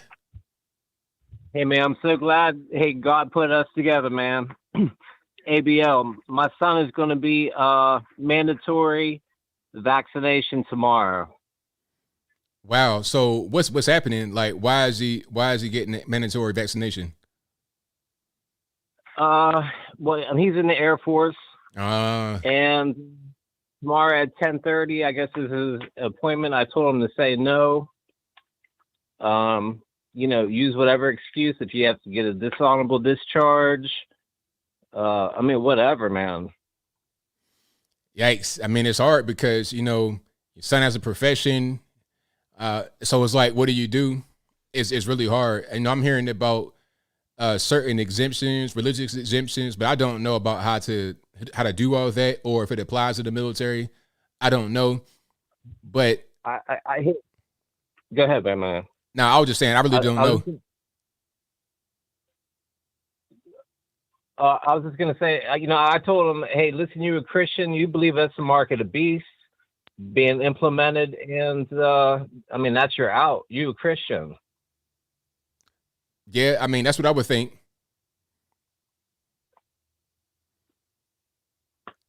So I don't know. Hopefully he's able to, get beyond that and not have to go through with it. I know there's, certain exemption forms that can be filled out, but I don't know the process. So I can't give any advice on it, but I just hope that he's able to get beyond that. Well, yes, indeed, man. I don't want any of these people who don't want it. They shouldn't have to take it. That's it. That's bottom line. Right on. So, well, much love. I'm glad I got through, and God bless y'all. All right. Thank you for the call, man. Definitely appreciate it. Yeah, you're right. All right. Yeah, man, that's rough because it's like, what are you going to do? Is there an exemption? I don't know. That's not something I have the information for. I've heard about certain things, but I don't know how I go about doing it. And you got to make a decision. It's like, okay, if there's no other alternative and you got to take the shot, what are you going to do? You're going to do it, keep your job, or not, and maybe you get discharged or something else happens. It's a choice you got to make, and it's a hard one.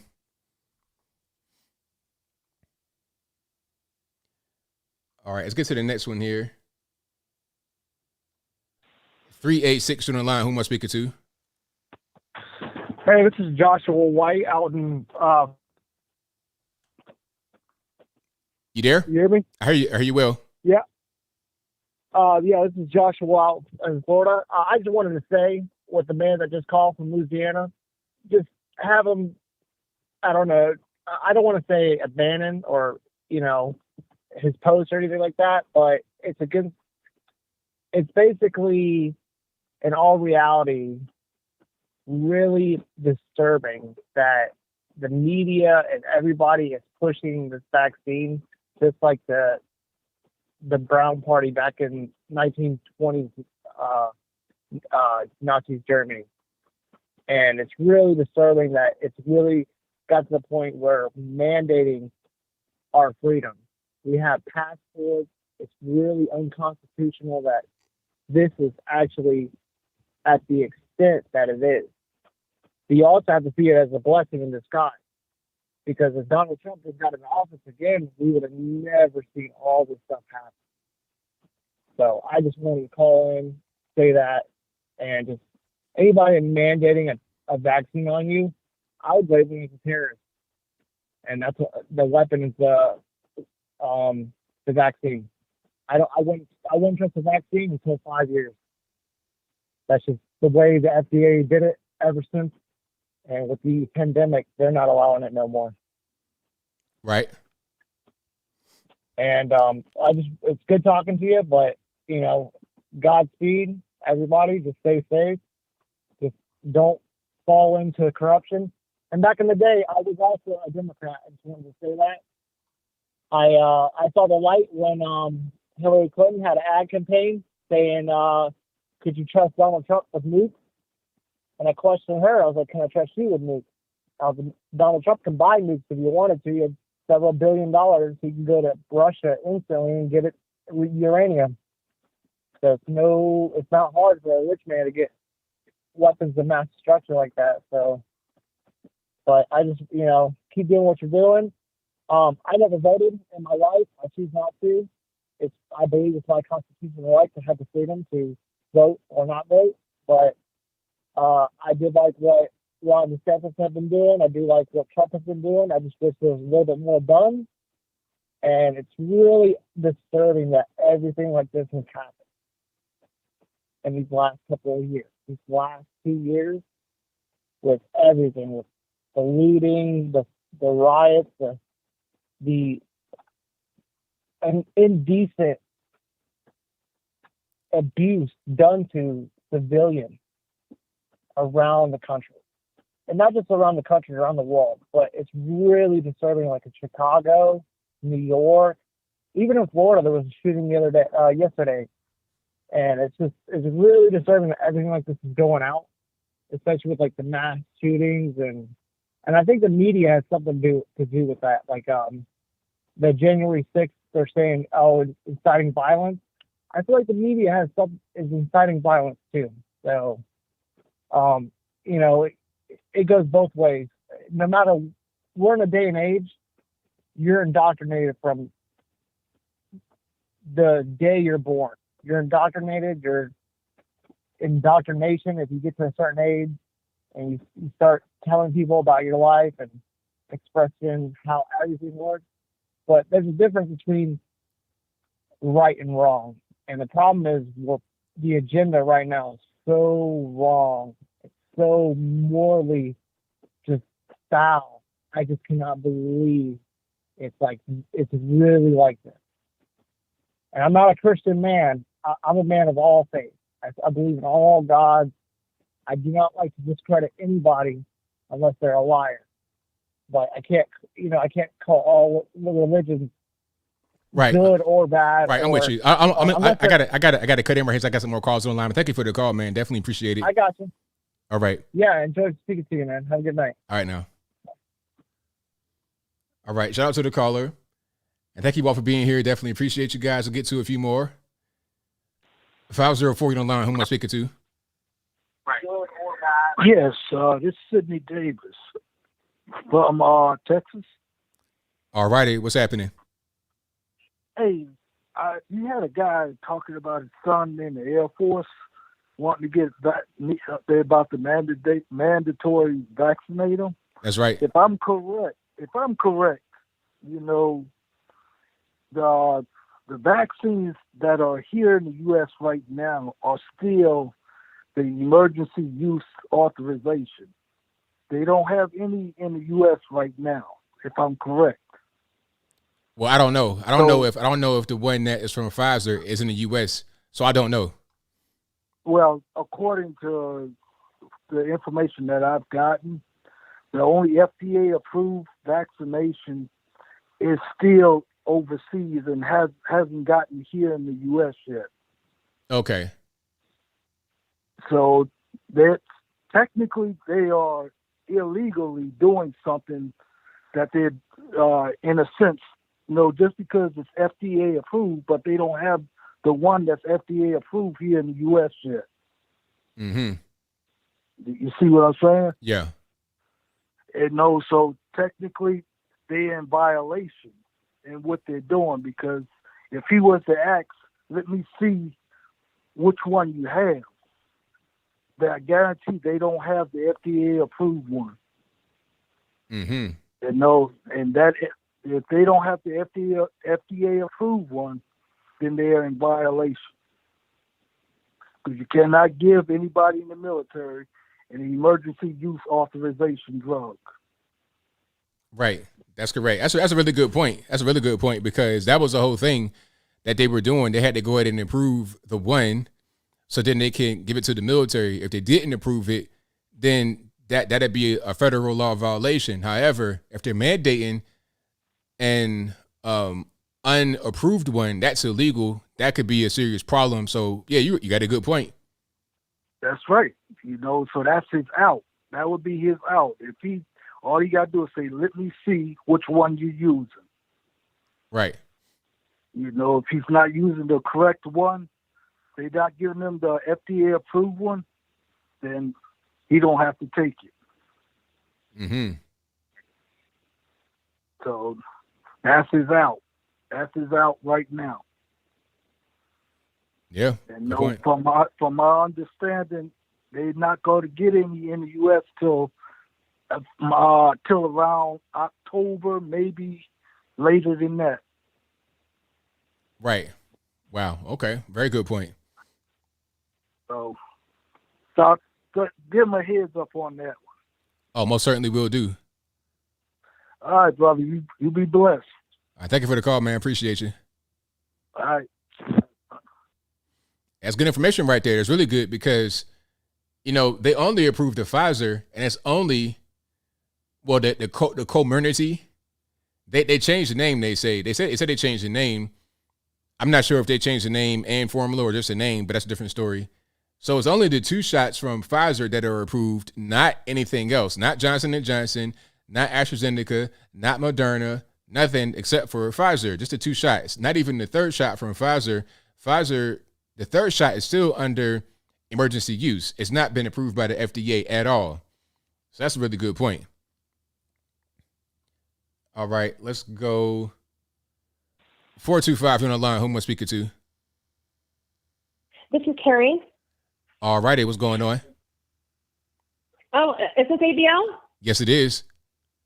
Awesome. It's so good to see you or talk to you. It's awesome. Hey, long-time listener, first-time caller, and I just want to say, with the military stuff, my son just got out of this the other day. He was supposed to go into formation and get the jab along with his whole unit. And one of the big things is the drug that's been FDA approved for the vaccine is called Comirnaty. Yeah. And so that's actually not any of the drugs that they're actually even giving these soldiers. The ones they're offering them is the Pfizer and the Moderna. And that has not been approved. And so I had a major and also one of the privates went in yesterday during formation, and they used that, and they did not have to get the vaccine. And you're allowed to do religious exemptions, and you can also do medical exemptions as well. And what they'll do is they have to send those off to the Surgeon General to have them approved. So especially for anyone who's in the military and getting close to getting out, by the time that those even go through and get processed, they're probably going to be out of the military anyway. So decline. And same thing for everyone in the schools. I work for a school district. They're telling us by October 18th we have to be fully vaccinated. And they are offering religious exemptions at this point, but I think that's probably going to get pulled. But one thing is do not sign anything. Don't agree to anything. You guys stick to your guns. Don't get this jab. And let them fire you. Let them fire you. Do not quit and do not sign anything. Pull your kids from schools. Pull them. They're not missing much. I'm telling you, as someone who's been in the school district for over 18 years, pull your kids. They're not missing anything. They're getting indoctrinated. We're teaching them terrible things. We're teaching sixth graders how to masturbate. It's terrible, terrible, terrible. Pull your kids. And if they've got no kids showing up to class, they're going to get the message. We have to stick together. Right on. That's kind of what I had to say. A lot of stuff to say there, but I just wanted to spit it all out for you. Love what you do. Love your show. Love the crowd. Love the live chat. Keep it up, everyone. Love you all. God bless everyone. God bless America. And support our troops. And let's get Biden out of office. That's all I got to say. Have a good night. Thanks for taking my call. Thank you. Appreciate it. Bye-bye. Yeah, she got a point there about the kids not missing much when you're talking about school because, I mean, I've said it before. You guys know about the kid that had the 0.13 GPA who was ranked middle of the pack in his class. If he's middle of the pack, how's valedictorian? The valedictorian probably can't even count to 5, let alone 10 or 100. So what's the point of going to school at that point? You see what I'm saying? And if you have intelligent kids, what are they really doing in school anyway? 352, you're on the line. Who am I speaking to? Hey, this is Mike in St. Pete. All righty, man. What's going on? Thanks for taking my call. I made an observation. I was wondering if you or maybe some of the fine people in the chat have noticed back in 2018, there was a campaign going on. I noticed in, at least in St. Pete area, I don't know about your state, about hepatitis A vaccines. And the big scare was that all the restaurant workers were carrying hepatitis A. It was in the news that restaurants were shut down here and there because X amount of employees tested positive for hepatitis A, and it was like this whole thing. And I was thinking, I wonder if that was some kind of a dry run for the COVID-19 vaccines that were to come. I don't know if anybody's made that observation on your show before. If you thought about that, did you notice that? This was like around 2018. I do remember that. That was the thing. I remember there was like a scare. It could be a hepatitis outbreak in the restaurant. I remember that right before the virus popped, and then here comes the virus, and then all of a sudden hepatitis goes away, and then it becomes all about the virus. Yeah, and like now you don't even hear a peep about it. Like it was everywhere, and now it's gone. There's not even like any follow-up data about like what ended up happening with the vaccination, from people getting it and how effective it was and this and that. Yeah, that's a really good point. That's a very good point. I've forgotten all about that. Yeah. So I mean, I was just wondering if anybody, if you or anybody thought of that. But thank you for taking my call, man. I got the camo red, white, and blue hat from you. I love it. It's sick. I'm a big fan. So thanks for taking my call, and USA. There it is, man. Thank you for the call. Appreciate it. All right. Yeah, that's a really, really good point. I've forgotten about that. Like, there was a big scare. I think one restaurant had got shut down for a while. It was like a Golden Corral, though. I mean, nothing against. If you like Golden Corral, that's fine. But Golden Corral, I can't do nothing with it. I can't do nothing with it at all. So, yeah, if you enjoy Golden Corral, that's fine. But yeah, that ain't really the wave for me personally. But yeah, I remember when that whole thing happened, I was like, wow. And it just kind of went away. All right. 773, you're on the line. Who am I speaking to? Hey, Bill. Hey, Bill. First question. Did you talk about the 900-page document from The Interceptor about Fauci lying about gain-of-function research? I did talk about that, yeah. Okay, I must have missed it. I just didn't see in the title earlier. Anyway, it's one of those things that we should never forget or forgive about because Fauci has been lying to everybody since the beginning, and nobody in the media or in the medical fields are going to hold him accountable, because this is kind of looking very similar to Nazi Germany level of experiment and charges thrown against him.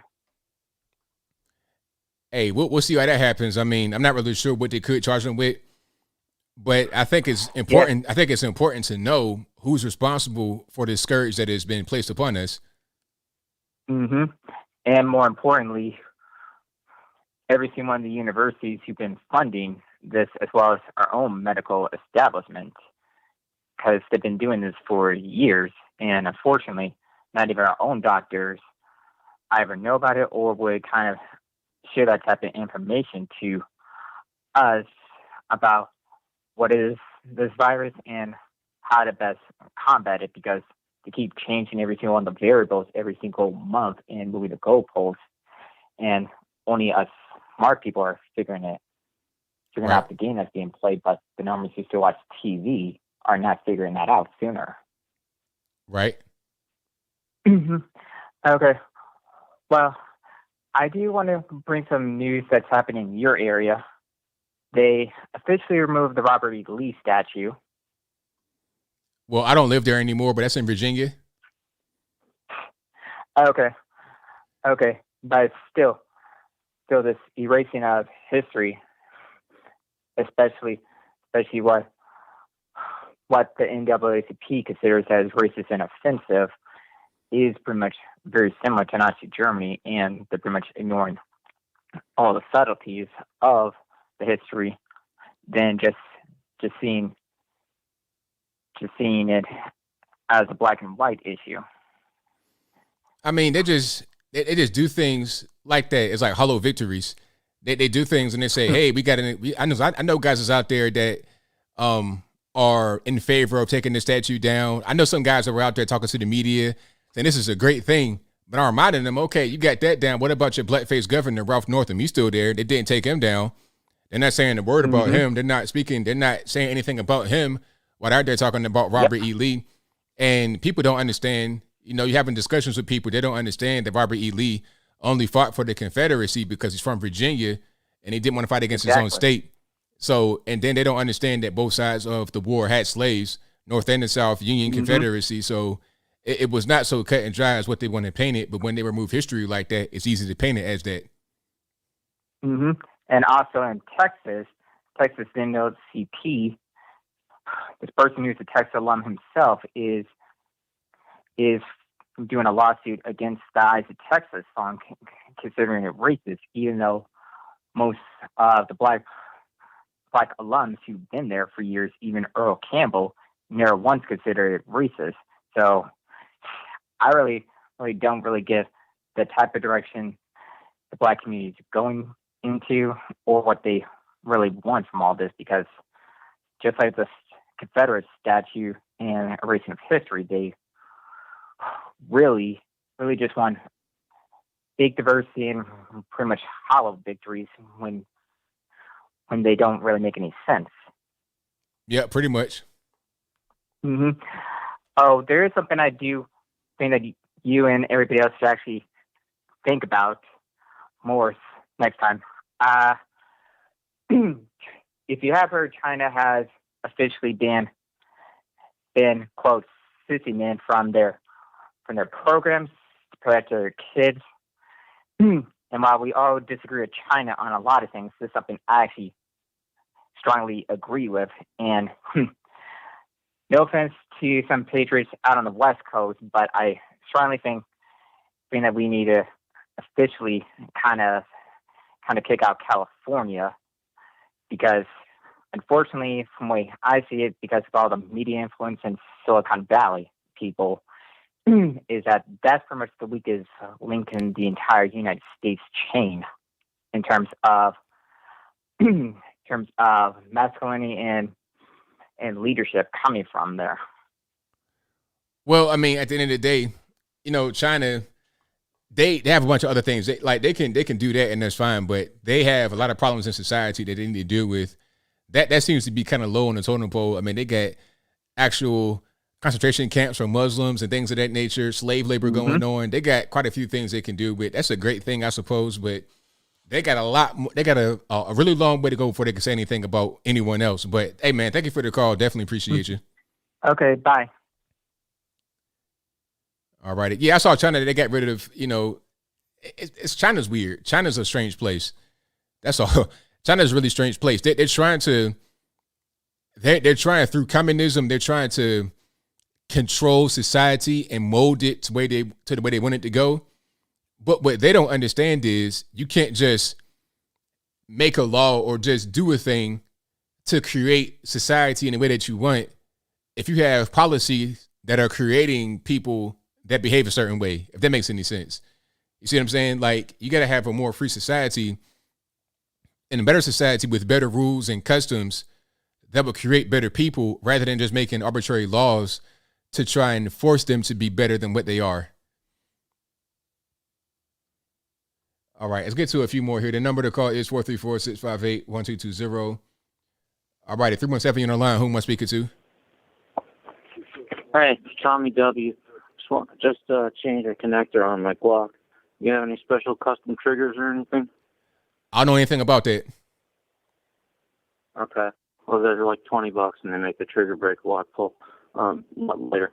Anyway, the quote the person was thinking of before was, if you're young and conservative, you have no heart. But if you're old and liberal, then you have no mind. That's right.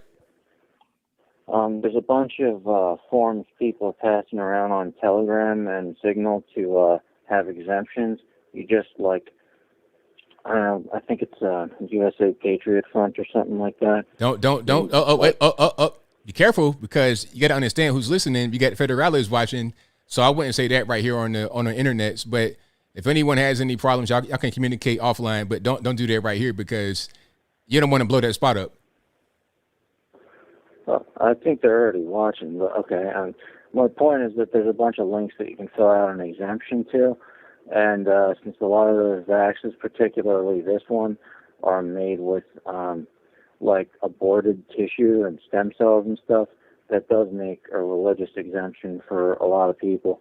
Also, there's some people have suggested right at the injection site, just take a giant suction cup, like one of those compressor-powered ones, and use it like the ones that pull dents out of cars. Just suck the stuff right out of there.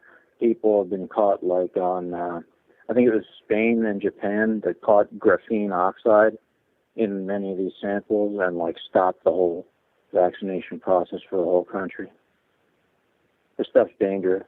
Yeah, well, normally what happens with a vaccine is it's like a weakened version of whatever virus or strain of bacteria it is, and some medicine to help it. And then once your body encounters it and kills it off, it remains in the bone marrow, the memory of the person that's gotten over that disease, so that if they ever encounter that virus or bacteria ever again, it'll just see that it knows how to deal with it and then kill it off, and the person will be fine.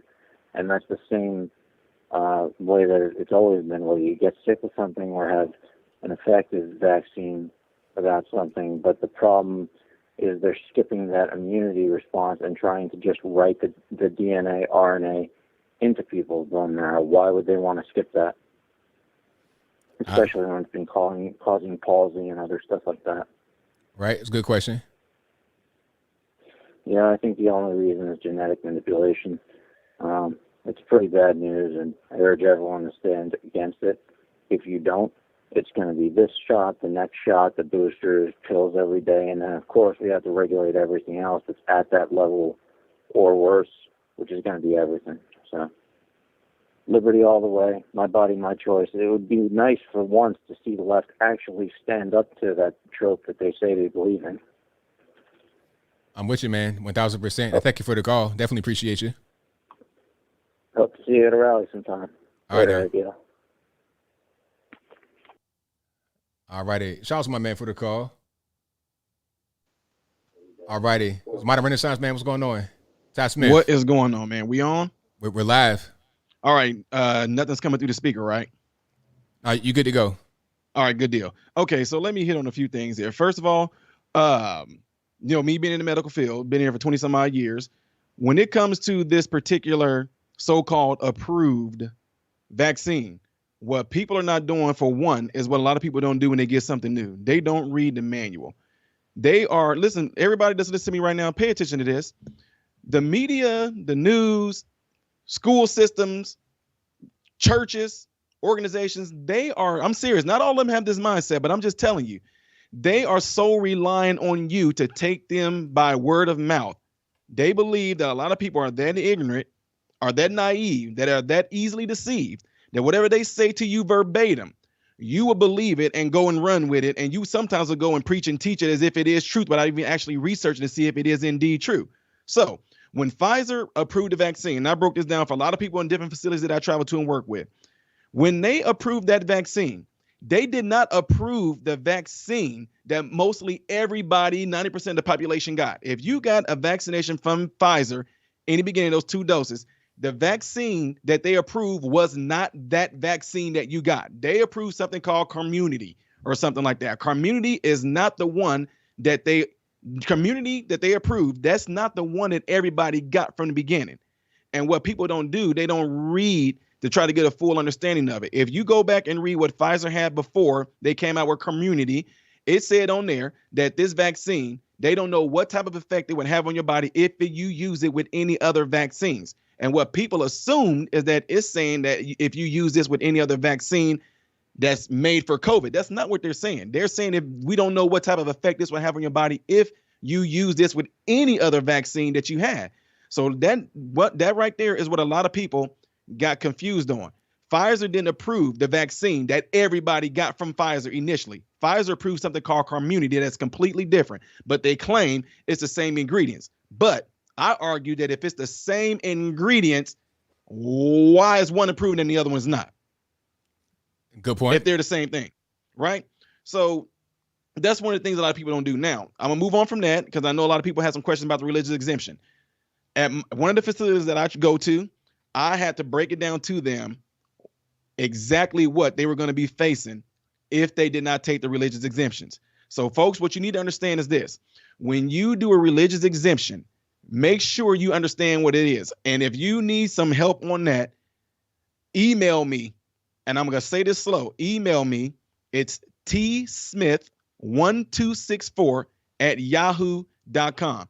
I got templates. I got things that is laid out in such layman terms that a 10-year-old can understand and be able to come up with something from this religious exemption. And you have to understand this. When you do a religious exemption, pay attention to the form that I'm going to give you. Don't just try to take something and copy and paste it. And in fact, in the material that I will give you, I purposely have it in there a lot in bold letters. Do not copy and paste this. The idea is to give you a way to come up with your own thought and how you would pretty much present this to your employer. Now, here's the thing. Most of the people, and I'm talking about right now, it's been 100% of all the people that I've gave this form to, all of them approved. Because most jobs, they're doing the same thing. They're going by hearsay. They're saying, if you don't have this shot by, now like this here in Illinois, they extended it to like the 18th or the 19th. If you don't have this shot by the 18th or the 19th, et cetera, you don't have a job.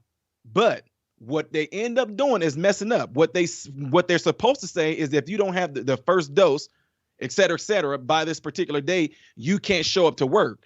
So people are taking it like they're saying they're being fired. So guess what? People have quit. And I was like, don't do that.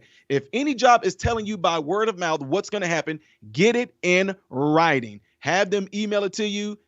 Don't sit there and just let them tell you, hey, if you don't get this shot by this day, then you can't show up to work. Okay, can you get it to me in writing? Well, no, if you can't get it to me in writing, I'm coming to work on that day.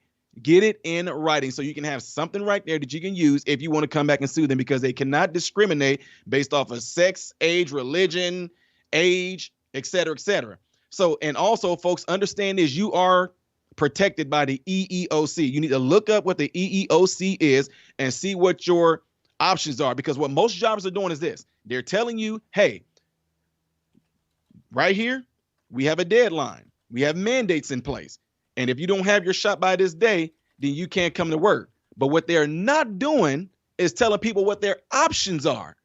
You know what I mean? They're not going, hey, but if you don't want to get this vaccination that's mandated, your options are a medical exemption or a religious exemption. And if any of you want a religious exemption, then here it is. So 2 things that people don't know that goes on religious exemption. You need to ask your job, do you guys have an official form that I can fill out for a religious exemption? And if not, what process do y'all want me to do to actually write this religious exemption? So I've had jobs that I turn these papers in, all of them in these different facilities that I go to, all of them have been approved. Now, even to the extent that you have to know your rights, one of them actually fired back and said, okay, we're going to approve this, but if you are going to be in here and you got this religious exemption approved, you have to wear an N95 mask. Guess what? I didn't just go, oh, okay, well, no. I said, well, guess what? I hit right back. If you make everybody that's unvaccinated wear a N95 mask, based on what data are you doing that on? Because vaccinated people can get sick again with COVID and pass it out, and people that's unvaccinated can get sick with COVID and pass it around. So you're making people that actually got a religious exemption wear a N95 mask just because they decided that they did not want to actually have the vaccination. So now you're discriminating again. You're making these people come to work so everybody can look at them and go, well, we know who didn't get the vaccination. And there it is. You can cause division all over again. So guess what? They came back. Well, actually, let's retract that. We're going to bring that back because they know that was another lawsuit they were going to be looking at for discrimination. So they came back. Hey, no, if there's an outbreak in one of our facilities, then an N95 mask gets to be worn. Well, that's with anybody. But see, this is what I'm saying. People, you have to understand your rights. You need to understand, you need to understand that you actually have a word. You actually have to be able to stand up and speak. Don't be sitting there scared and, well, no, actually, hey, well, since you guys are saying this is mandated, then tell me what my options is if I don't want it. And if you do get a religious exemption, the only way that job can disapprove it, listen, people, the only way that job most likely can disapprove it is if that job has to change the whole way that it operates to accommodate you. But if that job doesn't have to change the way that it operates to accommodate you, then they cannot deny your religious exemption, no matter what. I don't care if anybody say by word of mouth, well, I heard they were denied. No, turn yours in, because the job specifically says, and it says in law, that if you get a religious exemption and that job has to change the way that it operates, then they can't accept your religious exemption. But most jobs are accommodating by what? Providing you with a mask and providing you a way to have weekly testing. And if the job says, hey, well, you're gonna have to weekly test and you're gonna have to pay for it, don't fall for it either, because if you're working for that job is supposed to provide you with that. Folks, you need to understand and know what your rights are. Ask questions. Don't be scared. I don't care if it's your CEO. I don't care if it's your boss, because from some of the facilities that I went to, not even the CEO them even knew what I was telling them. So they actually came up with a form to present to the employees based off of what I told them, having no idea they're getting ready to look at lawsuits. So anyway, I want to throw that out there, ABL, and I don't know if you know this either. I'm getting ready to get off because I know you got another caller coming in, bro. But did you know that Larry Elder and his security team got attacked today? I saw that. I played the video and everything with a lady had the monkey mask going through the eggs at him. Yeah. And so, I just didn't know if you knew that, man. But ladies and gentlemen, that couldn't be me. I'm just saying, me getting into any type of role like that right there, I responded to that. And I think, man, don't get me wrong, love Larry Elder. They handled it the right way according to how they were trained or anything like that. But, bro, I'm just telling you straight up. I'm serious. Me in a role like that, I'm just telling y'all, ladies and gentlemen, the people that I would have around me will be family that I grew up with in the hood. Those would be my bodyguards. And I'm telling you right now, when she threw that egg, they would have checked her, right? She would have swung at one of them, dude. That lady would have got choke slammed, and anybody else that would have ran up would have got handled. I mean, it just would have went down. But what I'm saying it all for is that, man, we cannot be soft no more, man. We can't just, I'm not saying Larry Elder is. I'm just saying the fact that they can just seem so boldly to be able to come and attack anybody that's conservative or anything like that. And it seems like, they for them to do it so openly and freely as if, oh, ain't nobody going to touch us if we attack one of them.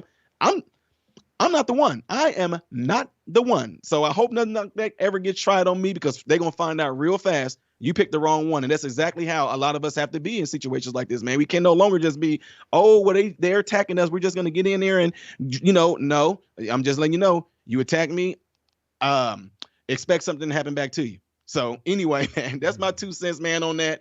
And again, if anybody have any questions about the religious exemption or you want information, I will try to type it in here in a little bit once I get off with you, and you can email me. I've been sending these things out, and I mean, I'm not exaggerating. I just sent out over 3,000 different templates to people who want to know what info they can get on this religious exemption, man. So Yeah, check it out, folks. And I know how you always have us leave it out, ABL. If y'all want to know what my channel is about, my channel is called Modern Renaissance Man on YouTube.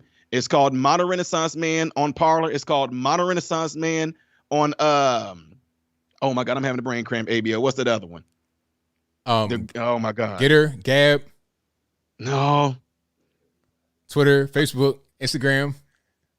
I'm Modern Renaissance Man on Instagram, but it's the Rumble. There we go.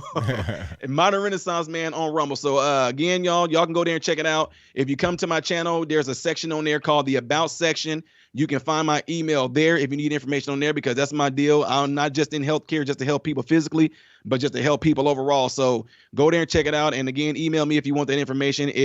We've been having 100% success rate with this template that I've been passing out. So make sure you guys do that. And ABL, appreciate the time on here, man. Stay blessed. Keep doing what you're doing, man. And just keep on paving the way for it, bro. All right. Thank you for the call, man. Definitely appreciate you. All right. Bless, bro.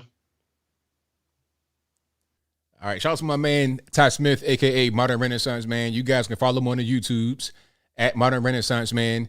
If you want to contact him about that exemption form, there's the email right there. You see that where it's pinned at the top of the comment section? It's right there at the top of the comment section.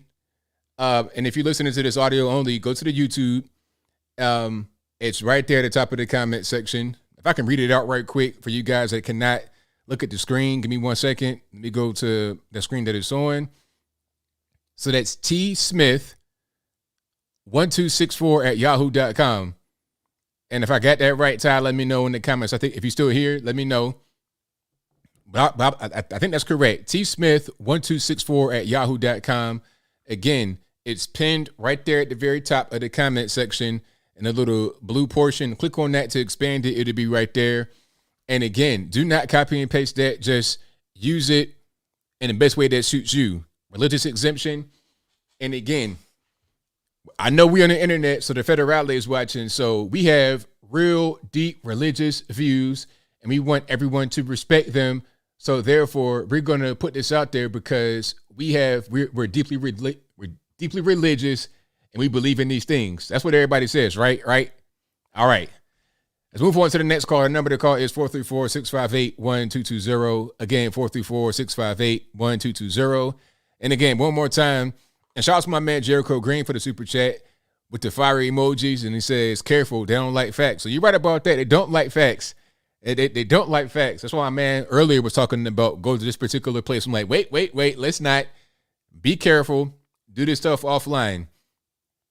All right? So yeah, let's get to some more. And let's go 602, you're on the line. Who am I speaking to? Yep, give me 2 seconds to turn you down.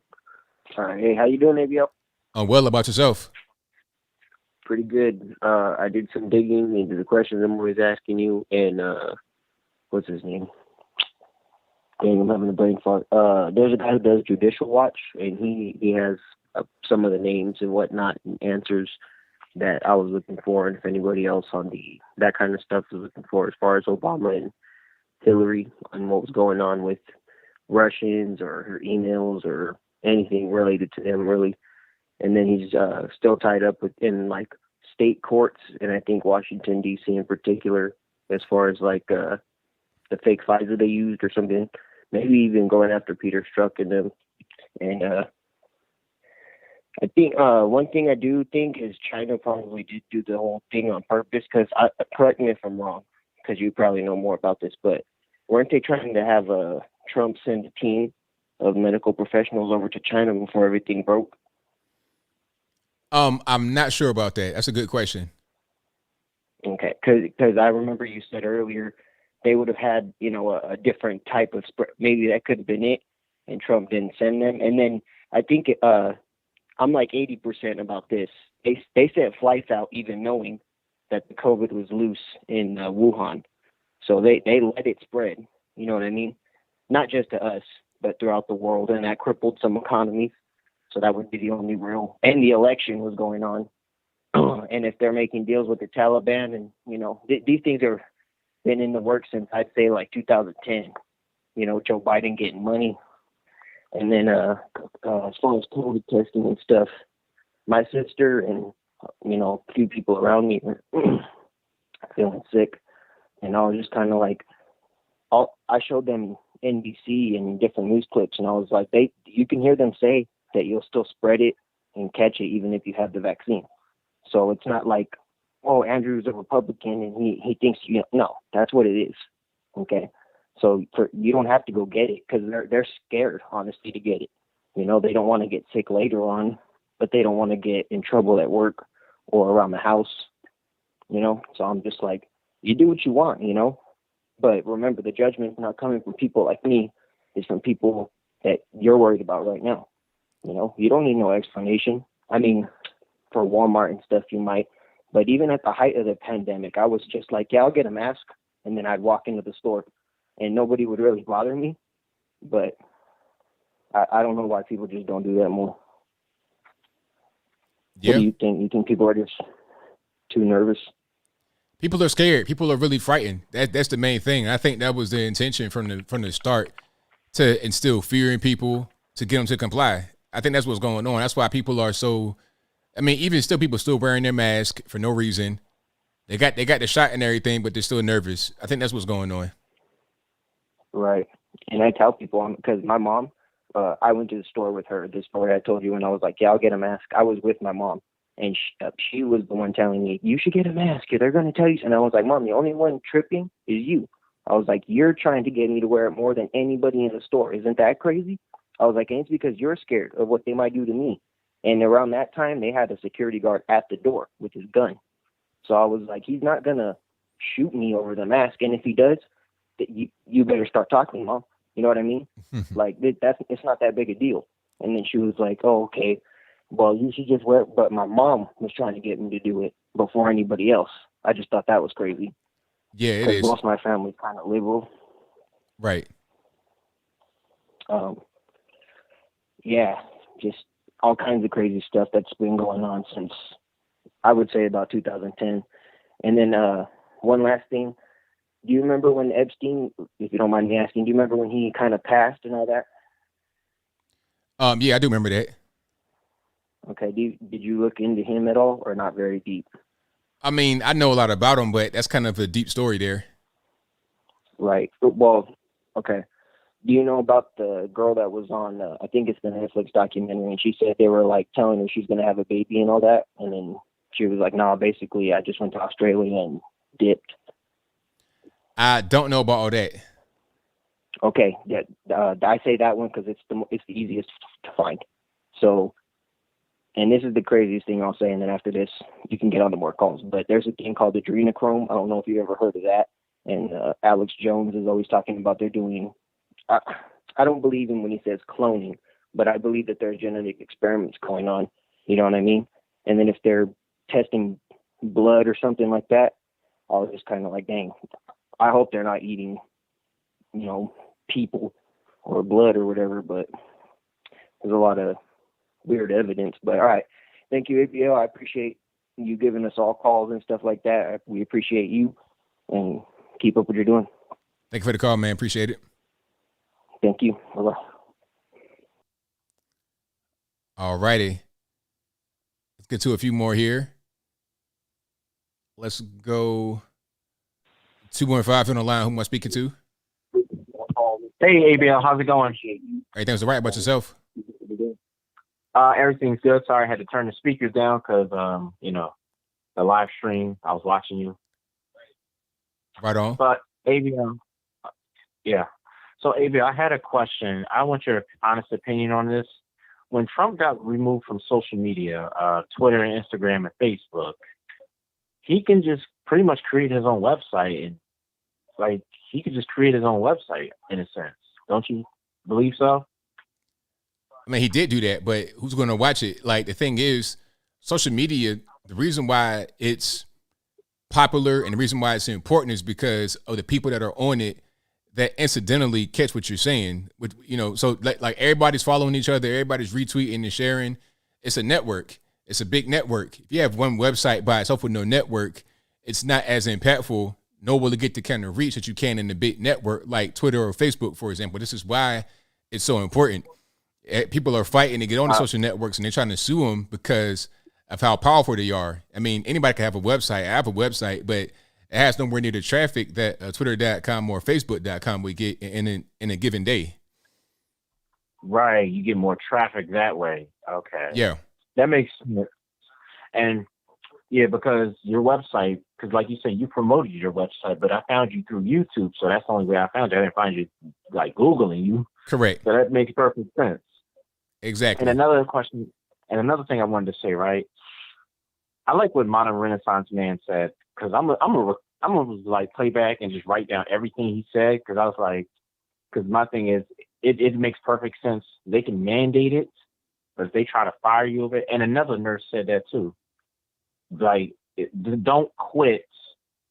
Just I gotta listen to that over again and write down everything they said, because what they said made so much sense. Because most of these jobs, they'll put themselves in a position where they're liable to get sued and don't even realize it. Because what's happening with that is that they're trying to force you to quit without you really knowing what your rights are. You just say, "Oh, I'll go ahead and leave," and but no, don't do that. Make them fire you, and then go about it that way. Especially say if like you're not a seasonal employer, you pass your 90-day period, and you say if like they fire you for something that you didn't do, like for like vaccine purposes and all that stuff. Like Modern Renaissance Man said, that could be discrimination and all that kind of stuff. And that's either a lawsuit or they have to pay you unemployment. Most jobs will try to avoid doing that. Right. And another thing I wanted to touch on, when they said, when I was watching, I'm keeping up with this Afghanistan thing. I'm like following it every single day. So basically what happened was they said all the aircraft they left over there, $85 billion worth of equipment, weapons and everything. They said that most of the aircraft, they disabled the engines so that they couldn't be used. That's what the general said. But when I see in the videos, I'm like, well, why is the Taliban, who's flying the Black Hawk helicopter and had the body hanging from it? I'm seeing it on video. So I'm like, did they disable all the engines? The Taliban can fly those planes. That I don't understand why they're not, giving the truth. These people, these Taliban guys aren't all just like barbarians. I mean, sure, like a lot of them are, but a lot of them, they know how to fly this stuff. A lot of them, quite frankly, were trained by the U.S. Because what people don't know is that while the U.S. is over there training the so-called Afghan military, they were also training guys that are now the Taliban. And a lot of these guys were trained in Pakistan to fly some of this stuff. So, I mean, they know how to use this stuff, unfortunately. Yeah, and one more thing, I don't want to take up most of your time. And when they said that they disabled most of the engines and took out most of the engines of the planes, I don't find that to be true at all, or that's half true, because I don't. And if even if they did, it's not like they can't get parts from somewhere else, because they got 85. All the money that they left, that the United States left over there, like over $1 million in cash, they can just buy parts from somewhere else. Right. So the United States, either way, I don't care how they sugarcoat it. They should. My belief, they should have never left nothing over there, regardless. I don't care what deadline, they should have never left over there and left anything over there. So now it's just all the chaos going on in Afghanistan. And that for Joe Biden to even say that, to try to demand anything from the Taliban, it's like, they're not intimidated by you. He's just trying to look all big bad himself, because they've got all the hardware equipment. Exactly. Yeah. Well, thanks for taking my call, ABL. I thank you for the call, man. Definitely appreciate it. Have a good night. Same to you now. All right. Shout out to the caller. Yeah, these Taliban guys, they know how to do some of this stuff. It's not just like, okay, the U.S. is gone and the Taliban can do nothing. That's, and I think that the U.S. has known that for a while. This is why when Mike Pompeo went over there, they struck a deal with the Taliban, because they knew that they would be the ones that are in charge. It's very simple.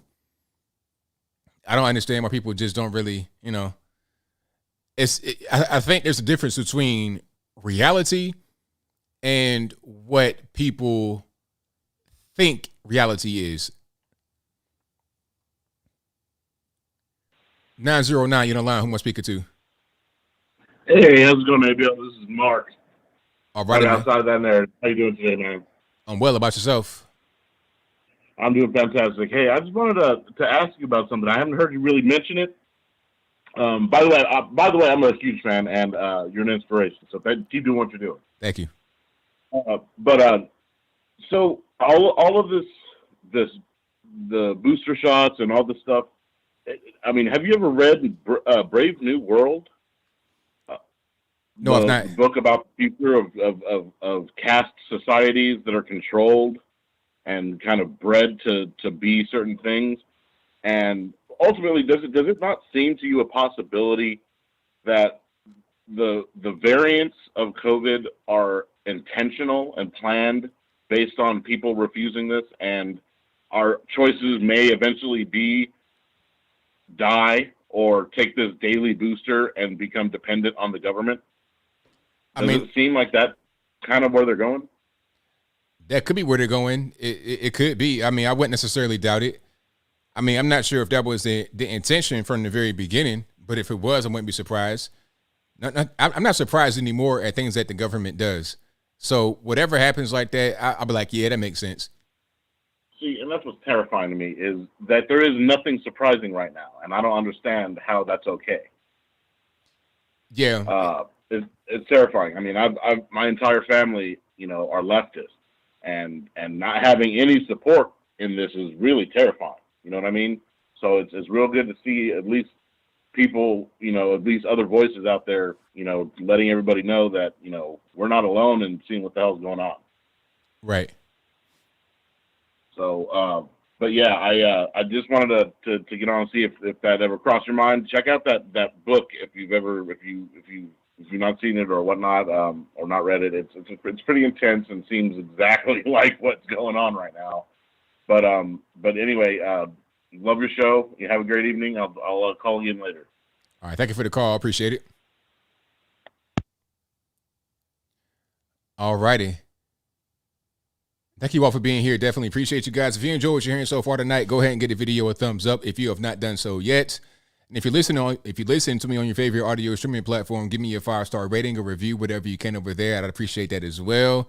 And if you're on the YouTubes, go ahead and subscribe to the channel if you're not subscribed yet.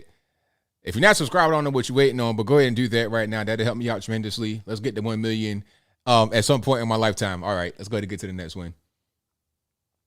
724, you're on the line. Who am I speaking to? Hey, my name is Derek. How you doing, ABL? Everything's all right. How about yourself? Hey, pretty good. Hey, I just wanted to talk about the last caller. I had some personal experience with the vaccine mandate at work. I kind of did the wrong thing myself. I went and got the first shot, and then I forged the second shot numbers. They caught me at work, but the thing is, they're a private company. They can force you to, they can say whatever they want. Whether you follow it or not, that's up to you. So basically, they put me on administrative leave, told me I wasn't allowed to come back into the building. But you're not fired. I wasn't fired. Okay, so did you? What do I do? I had to go find another job to provide. Oh, so you were on leave, but they didn't. They weren't paying you. Correct. Okay. I had to prove that my second shot was valid. So, I mean, do you still have that job technically? Are you still on administrative leave? No. I have 2 kids. I had to go get another job. Well, what I'm saying is, okay, if you're on administrative leave, then you can still get another job without having to quit that one. Like if you're still employed, you can still work somewhere else if you're not at the job working. Does that make any sense? Yeah, totally. I never put in I quit. I never said anything like that. They asked me, they said, hey, have you ever gotten a second shot and got a new card? Because I told them that's the card they gave me. I don't know what to tell you. And they were like, well, you need to go back to the place that you got it and get them to verify that. I gave them a long story, said, well, they got to mail it. Waited a week, told them I got it. They were like, all right, bring it in and prove it. Well, they called my bluff. Oh, so they checked. They never said you're fired, nothing. Okay, so they checked behind you. Did you bring in the card? I did not. Well, maybe there's a way. Then I got scared also because then I got worried. Like, okay, I technically forged a government document. Okay. Like, do I want to keep, pursuing this, even though I got the first shot and that was legit? Well, okay. So my question. I didn't get the second one. I got you. So my question to you is, did you actually quit the job? Like, did you say, okay, 2 weeks notice, or I resign? Did you do anything like that? Nope. So, never. so technically, you're still employed by that job, correct? You've not been fired. Yeah, they never said, all right, like, we're done with you, we're parting ways, nothing like that. Okay, It so just you kind of like now, went away. Yeah, I get you. So there may be something there. I'm no lawyer or nothing like that, but I'm sure you could just do some research and figure out if you have any kind of options there, some kind of recourse. Yeah, see how it is. Like it plays out like they're, like I said, like they're a private company, so they can say whatever, and whether you choose to follow that or not. Like, my wife works for UPMC. That's like the biggest hospital in the Pittsburgh area. Be careful. Don't hold on. Don't do too much because people listening. But go ahead. All right. All I'm saying is, like, they're not forcing the vaccine. Gotcha. And I worked at a little rinky-dink nursing home doing maintenance, and they're a private company. They can choose to make you dance on one leg all day if they want. Whether you choose to do that or not, that's up to you. Yeah, but you do have certain rights, though. They can't make you do anything. They do have some rights, but you have rights too. But I think my point to all this is there could be some legal stuff going on here that could work in your favor, but I don't know that. I'm not a lawyer. So if anybody in the chat has any advice, let them know. But thank you for the call, man. What do you think? Like, I'm sorry. Yeah, all right. Have a good night, man. Now, hold on. What was your question? I was just going to say, like, you think I should really push it, though, even though I kind of, like, forged the second shot? Well, I don't know. Like, I'm no lawyer, so I can't really give you advice on that. Right, But what I would say is, maybe somebody can help you that does know something about law, that can give you some kind of direction to say if there's any kind of, if you could push it, if you could do anything there. I wouldn't just say no. I would say talk to somebody that knows something more than what I know. Right. All right. Well, thank you for your time. Thank you for taking my call. I love your show, man. Thank you for the call, man. Appreciate you. Have a good one. All righty. Yeah, I mean, I'm not going to say no to the man and say don't push it, but at the same time, if there's anything legal there, if there's anything there, I would ask someone first before I just say, all right, just move on. That's just me, though. 248, you're on the line. Who am I speaking to? Hey, Anthony, Brian Logan, this is Mandy from Michigan. How you doing? Well, about yourself? I'm okay. Hey, just a quick question for you, more of an opinion question.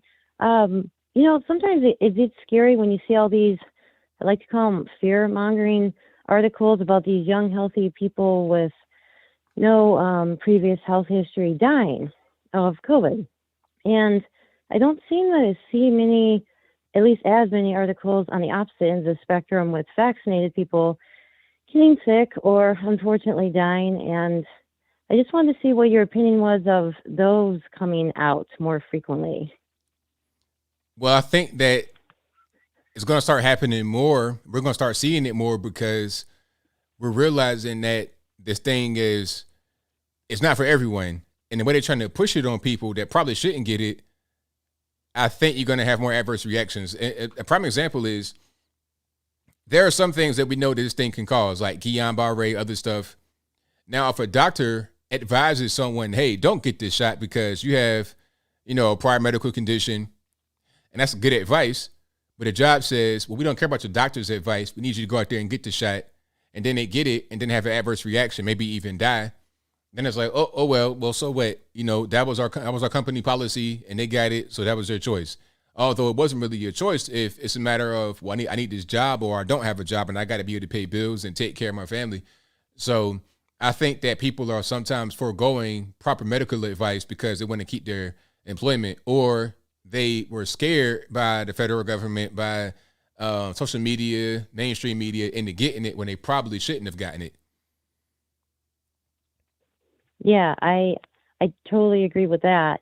And I just feel like I'm seeing all these unvaccinated dying articles, like the unvaccinated, and he was young and healthy and he succumbed to the virus and he, got so deathly ill. The one thing I see in common with all of them, though, when I really try to research them, because, at first you get kind of worried and go, oh, okay, young, healthy, dying from it, I'm unvaccinated. But then one thing that they all have in common is they're all put on a ventilator.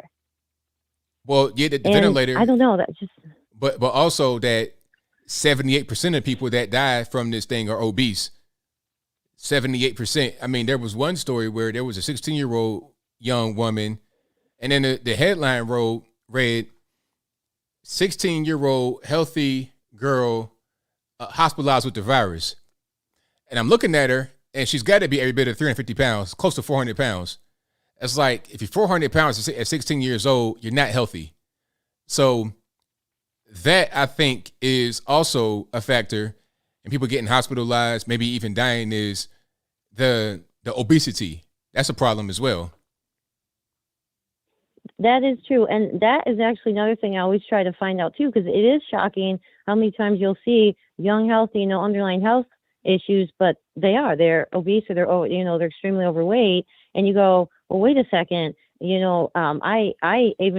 knew someone who was very, very overweight for many years, and they weren't really going to see the doctor and, didn't have anything officially diagnosed. It turns out they had diabetes for a very long time.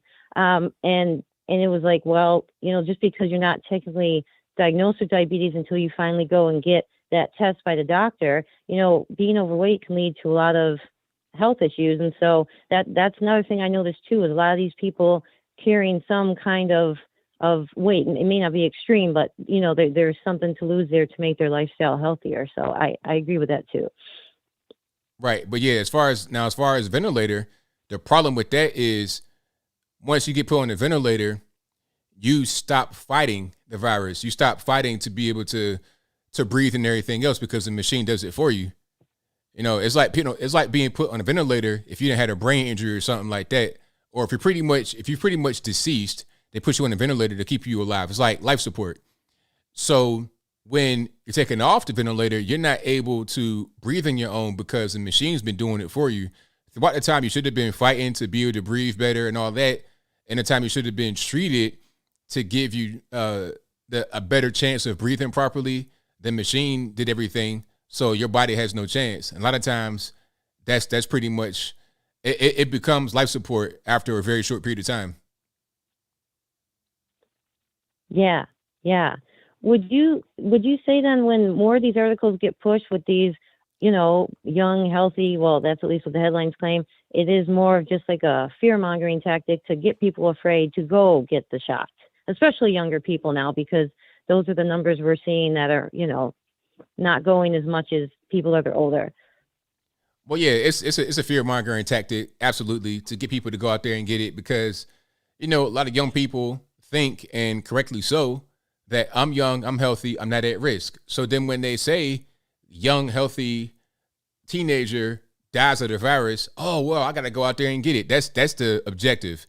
But I think people are sometimes a little bit smarter than that. Hopefully they're smarter than that, to just fall for something like that without doing their own independent research. Well, that's what we always try to do. It just, sometimes you're like, oh, I'm so tired of seeing those. But yes, we're standing strong where we are, same way. Thank you so much for all that you're doing. Thank you so much for taking my call tonight. Well, thank you for the call. Definitely appreciate it. Bye. All right. Shout out to the caller. But yeah, that's the actual, the ventilator, that's the life support, that you don't want to get on that. If you just have the virus, you just need to be able to get the proper treatment, the proper medications, rather than them putting you on. Like the ventilator, that was something that they did in the beginning because they didn't know how to treat it. That shouldn't still be going on right now, that we have a lot of information, that we have things that we know work properly to help you get through this thing. The ventilator shouldn't be in the equation. if you get put on the vent, you probably were just super unhealthy to begin with. And if you aren't, then what's going on? That's called malpractice, but I digress. 615, you're on the line. Who am I speaking to? Hey, this is Greg. How you doing? Everything's right about yourself. Oh, is this ABL, sir? You're live on the air with me. What's happening? Brother, I appreciate everything you do, first off.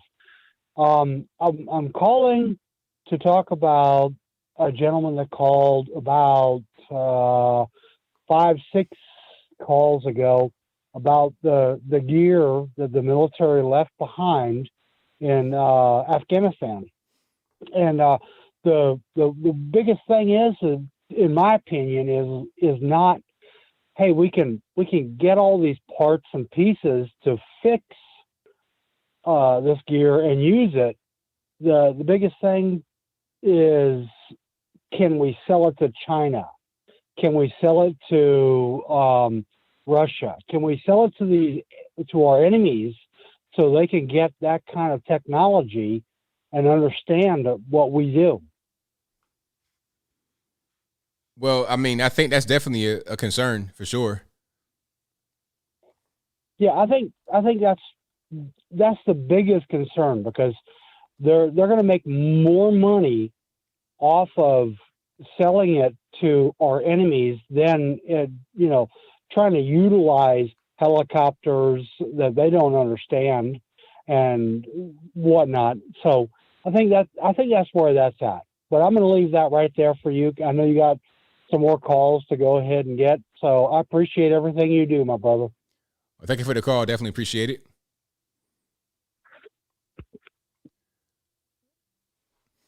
Yeah, that can definitely be a concern, having that technology get into the wrong hands. Yeah, that's definitely an issue.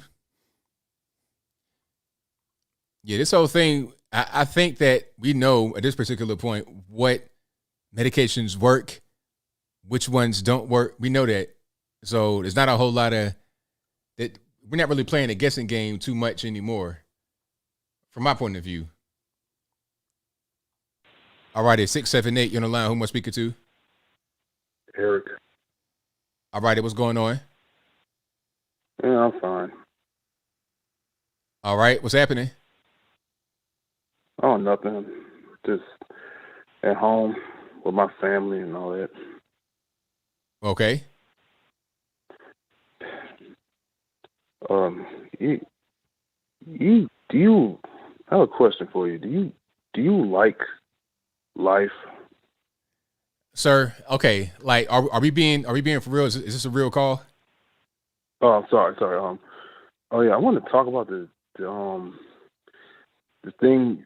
Something about you did an earlier stream. Something about that Pete guy, the dude with the word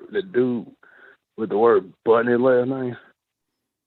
Okay, we let's not. Let's get to the next call. 989, you're on the line. Who am I speaking to? Hey, this is Mike. How are you doing? I'm well. About yourself? I'm doing quite well. I'm a teacher up in Michigan, and I was kind of curious your perspective on, GenSoc, you mentioned today that there's going to be things coming for education and whatnot, mandate perhaps, speaking tomorrow. What are your thoughts on that and where that could go? Now, as far as a mandate, like what you're talking about, the military or just national? No, I mean more like national, because she did mention education a few times. No. So I was interested to see, what your thoughts were. I was thinking perhaps there may be something with federal funding for school districts in a sense that they may withhold if the school district doesn't have all staff mandatory vaxxed by a certain date, which is possibly concerning for many. I mean, what are your thoughts? The funny thing about that is that's not really going to impact anyone other than the administrators of these schools. They make a lot of money because, I mean, how much does it take to fund the school? Like, what does it take for a kid to learn 1 + 1 is 2? I mean, what is so I think that you're not going to really be able to bully schools that don't have this mandate, especially in a time where they're trying to, like, staffing is an issue at some of these schools. Yep. Even with no mandate. Where I live out here in Tennessee, they closed an entire city school down because they didn't have enough staff. So if they're already short staffed and the federal funds are not really that big of a deal, a lot of times you're not really going to be able to bully them this way, in my opinion. See, I do agree with you, but I know as soon as things start to hurt the administration's pocketbooks, they start to get a little tighter, and they're willing to let people go even if things are tight because you chose not to get mandated or chose not to be vaccinated. So now you're going to be let go because we need that funding, and which means we need our pockets lined. And that's a little concerning. Even though the shortage is there for staff, they're not going to care, in my opinion. Yeah, I mean, that's a good point. That's a really good point. But see, at a certain point, if the teachers are not going to go for it and you're already short-staffed, it'd be the administrators by themselves in the school with no staff. So if the kids can't get taught, so now we got a problem with the kids not being able to get taught. And again, out here where I live, they shut down an entire city. The entire school district was shut down for 2 days because there was not enough staff. So if that's happening, it's going to happen more. And then at a certain point, parents are like, okay, what's going on? My kids can't go to school. Yeah. So what are you be doing? So that's going to be an issue. Yeah. Well, they should be asking the questions anyway with CRT and all these things going on anyway. They should be getting more involved in their students' schooling. That's right. That's right. But my other question for sure that I wanted to ask was, what is your opinion or thoughts on why is the healthcare industry not willing to promote healthy living to prevent COVID and things like that? As far as, we were just speaking a couple callers ago about obesity being a leading factor on these young people dying from COVID or having serious complications. I mean, healthy lifestyle and whatnot can fix a lot of that. Sunshine, exercise, all of it. Well, I think the problem is that a lot of the doctors, unfortunately, a lot of the hospital staff are bought and paid for by Big Pharma. Like, I've gone into doctor's offices, hospitals, and you'll see an advertisement for a drug right there in the room. It's like, why is that right there? Because they have reps that come by, basically selling them drugs. Hey, can you get X amount of prescriptions for this drug, for that drug? And they get kickbacks, allegedly, from what I hear.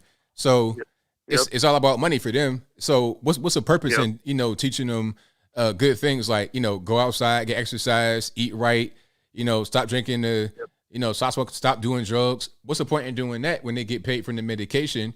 That's all it's about. It's about money. Yep. And then to round it back around to schools, they're also cutting physical education in schools where as far as my background in education is, they're cutting back on that. So we're just further fostering unhealthy lifestyles for the young children. That's right. And then they go straight to the lunchroom and all types of just ridiculous food they can eat with no PE, no physical activity. So they're just fostering their obesity, and it's all kind of a cycle. And then at most 15 to 20 minutes of recess time outside in the sun. That's right. Exactly. Great. Well, hey, thank you for the phone call, and hope you have a great night. All right. Thank you for the call. Definitely appreciate you. All righty. Great call. I think that'll be a wrap for the calls tonight. Thank y'all again for being here. You guys are the best audience anywhere on the internet, so I appreciate y'all. Everybody that's calling in, all the trolls, all the fake calls, and everybody. You guys are just, you guys are great as well. Except for the extreme trolls. You guys got to go get more Big Rocks, Little Rocks. But that'll be a wrap. Thank you to everybody that has been watching, been retweeting, been sharing, been super chatting, whatever you're doing. I appreciate it. Shout out to all the mods for keeping them trolls in check to the best of your ability. I appreciate you for what you do. Couldn't do it without you. I got super chats to read right here, and then I wrap it on up, put the book cooling on top. I'll be live tomorrow, if I'm not mistaken, on Brandon Tatum's channel. I think. Sometimes, we have off days, but I think we're going to be live tomorrow.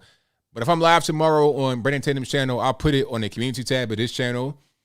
And on my Twitter, I would put it on my Facebooks, but they didn't block me for the most simple thing.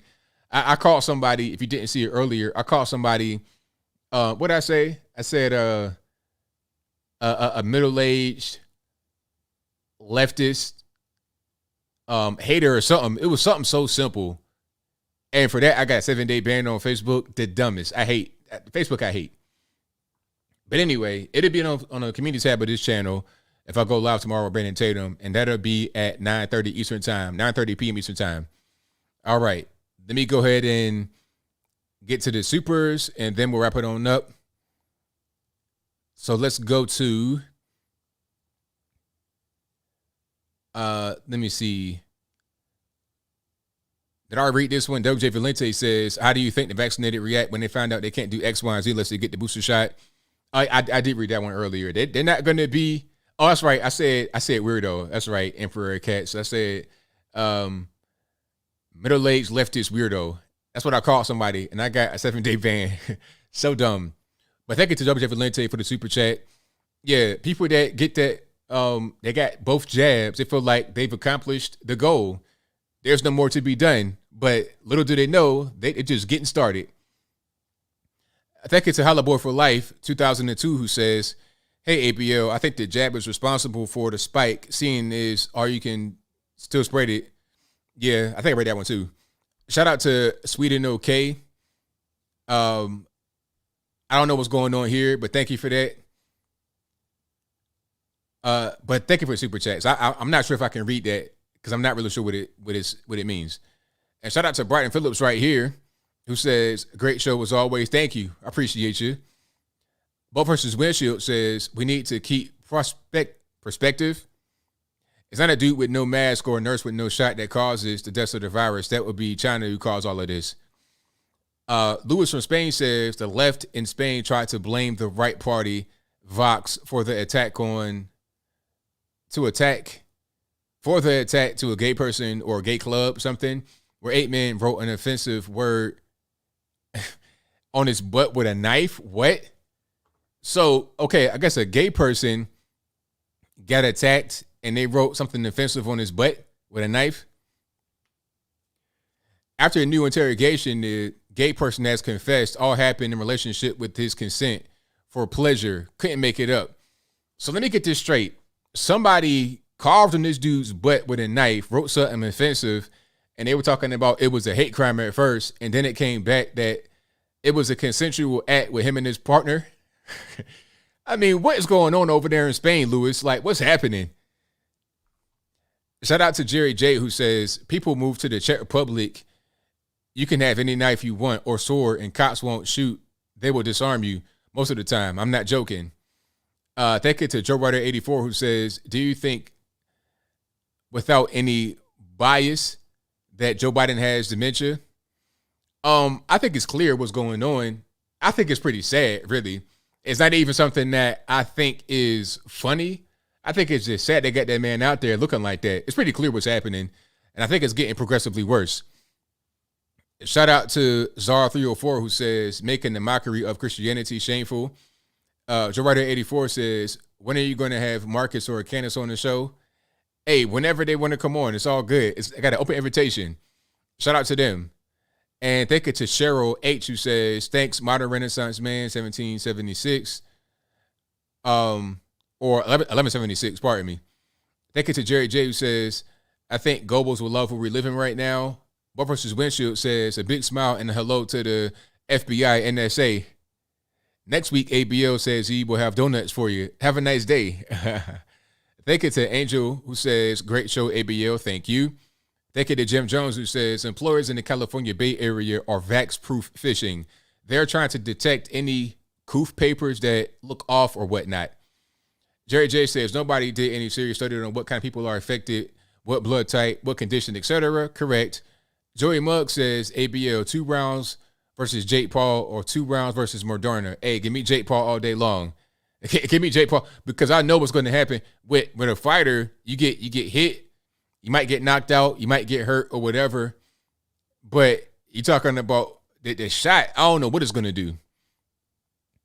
Thank you to Permanent Duck Lips, hilarious name, who says, heard from a friend that the Pope said he will stop supporting and stop priests from signing exemptions. Have you heard anything like that? I've not heard that, but it wouldn't surprise me. The woke Pope, shout out to all the Protestants, but I don't want to get that war started, so I digress. Thank you to Terranius, who says, hey, ABL, I took my hind parts to Florida for a week trying to catch up on your videos. Hey, hope you enjoyed Florida. And thank you for, trying to catch up on the vids. Bob vs. Windshield says, in France, 50% of adults smoke, but only 20% of CCP virus patients were smokers. Maybe tar-covered lungs are as good as a mask. Just saying. That's an interesting observation. Thank you to Mandy Fry, who says, thank you for taking my call and always giving us hope in scary times, ABL. Thank you. Emperor of Cat says, did you have fun? Always have fun on the show. Always have fun. This is great. This is one of the highlights. This is one of the highlights of my week, and I'm being 1,000% serious. Thank you to Turt Longwell, who says, I'm going to recommend you to Tim Cash in real life. Is that okay? Hey, go for it. Go for it. Absolutely. All right. So, and thank you to Princess Kai for the Haya emoji donation. I appreciate you. And I think that'll be it. So, I thank you guys as always. You guys are the best audience. I'll be back again live for sure on Saturday. I might be back tomorrow on Brandon Tatum's channel if he does it. Again, if he does do it, I'll put it on the community tab so you guys can know when I go live. You'll be notified. But that'll be a wrap for me. So until next time, y'all be safe. I'm out. And peace.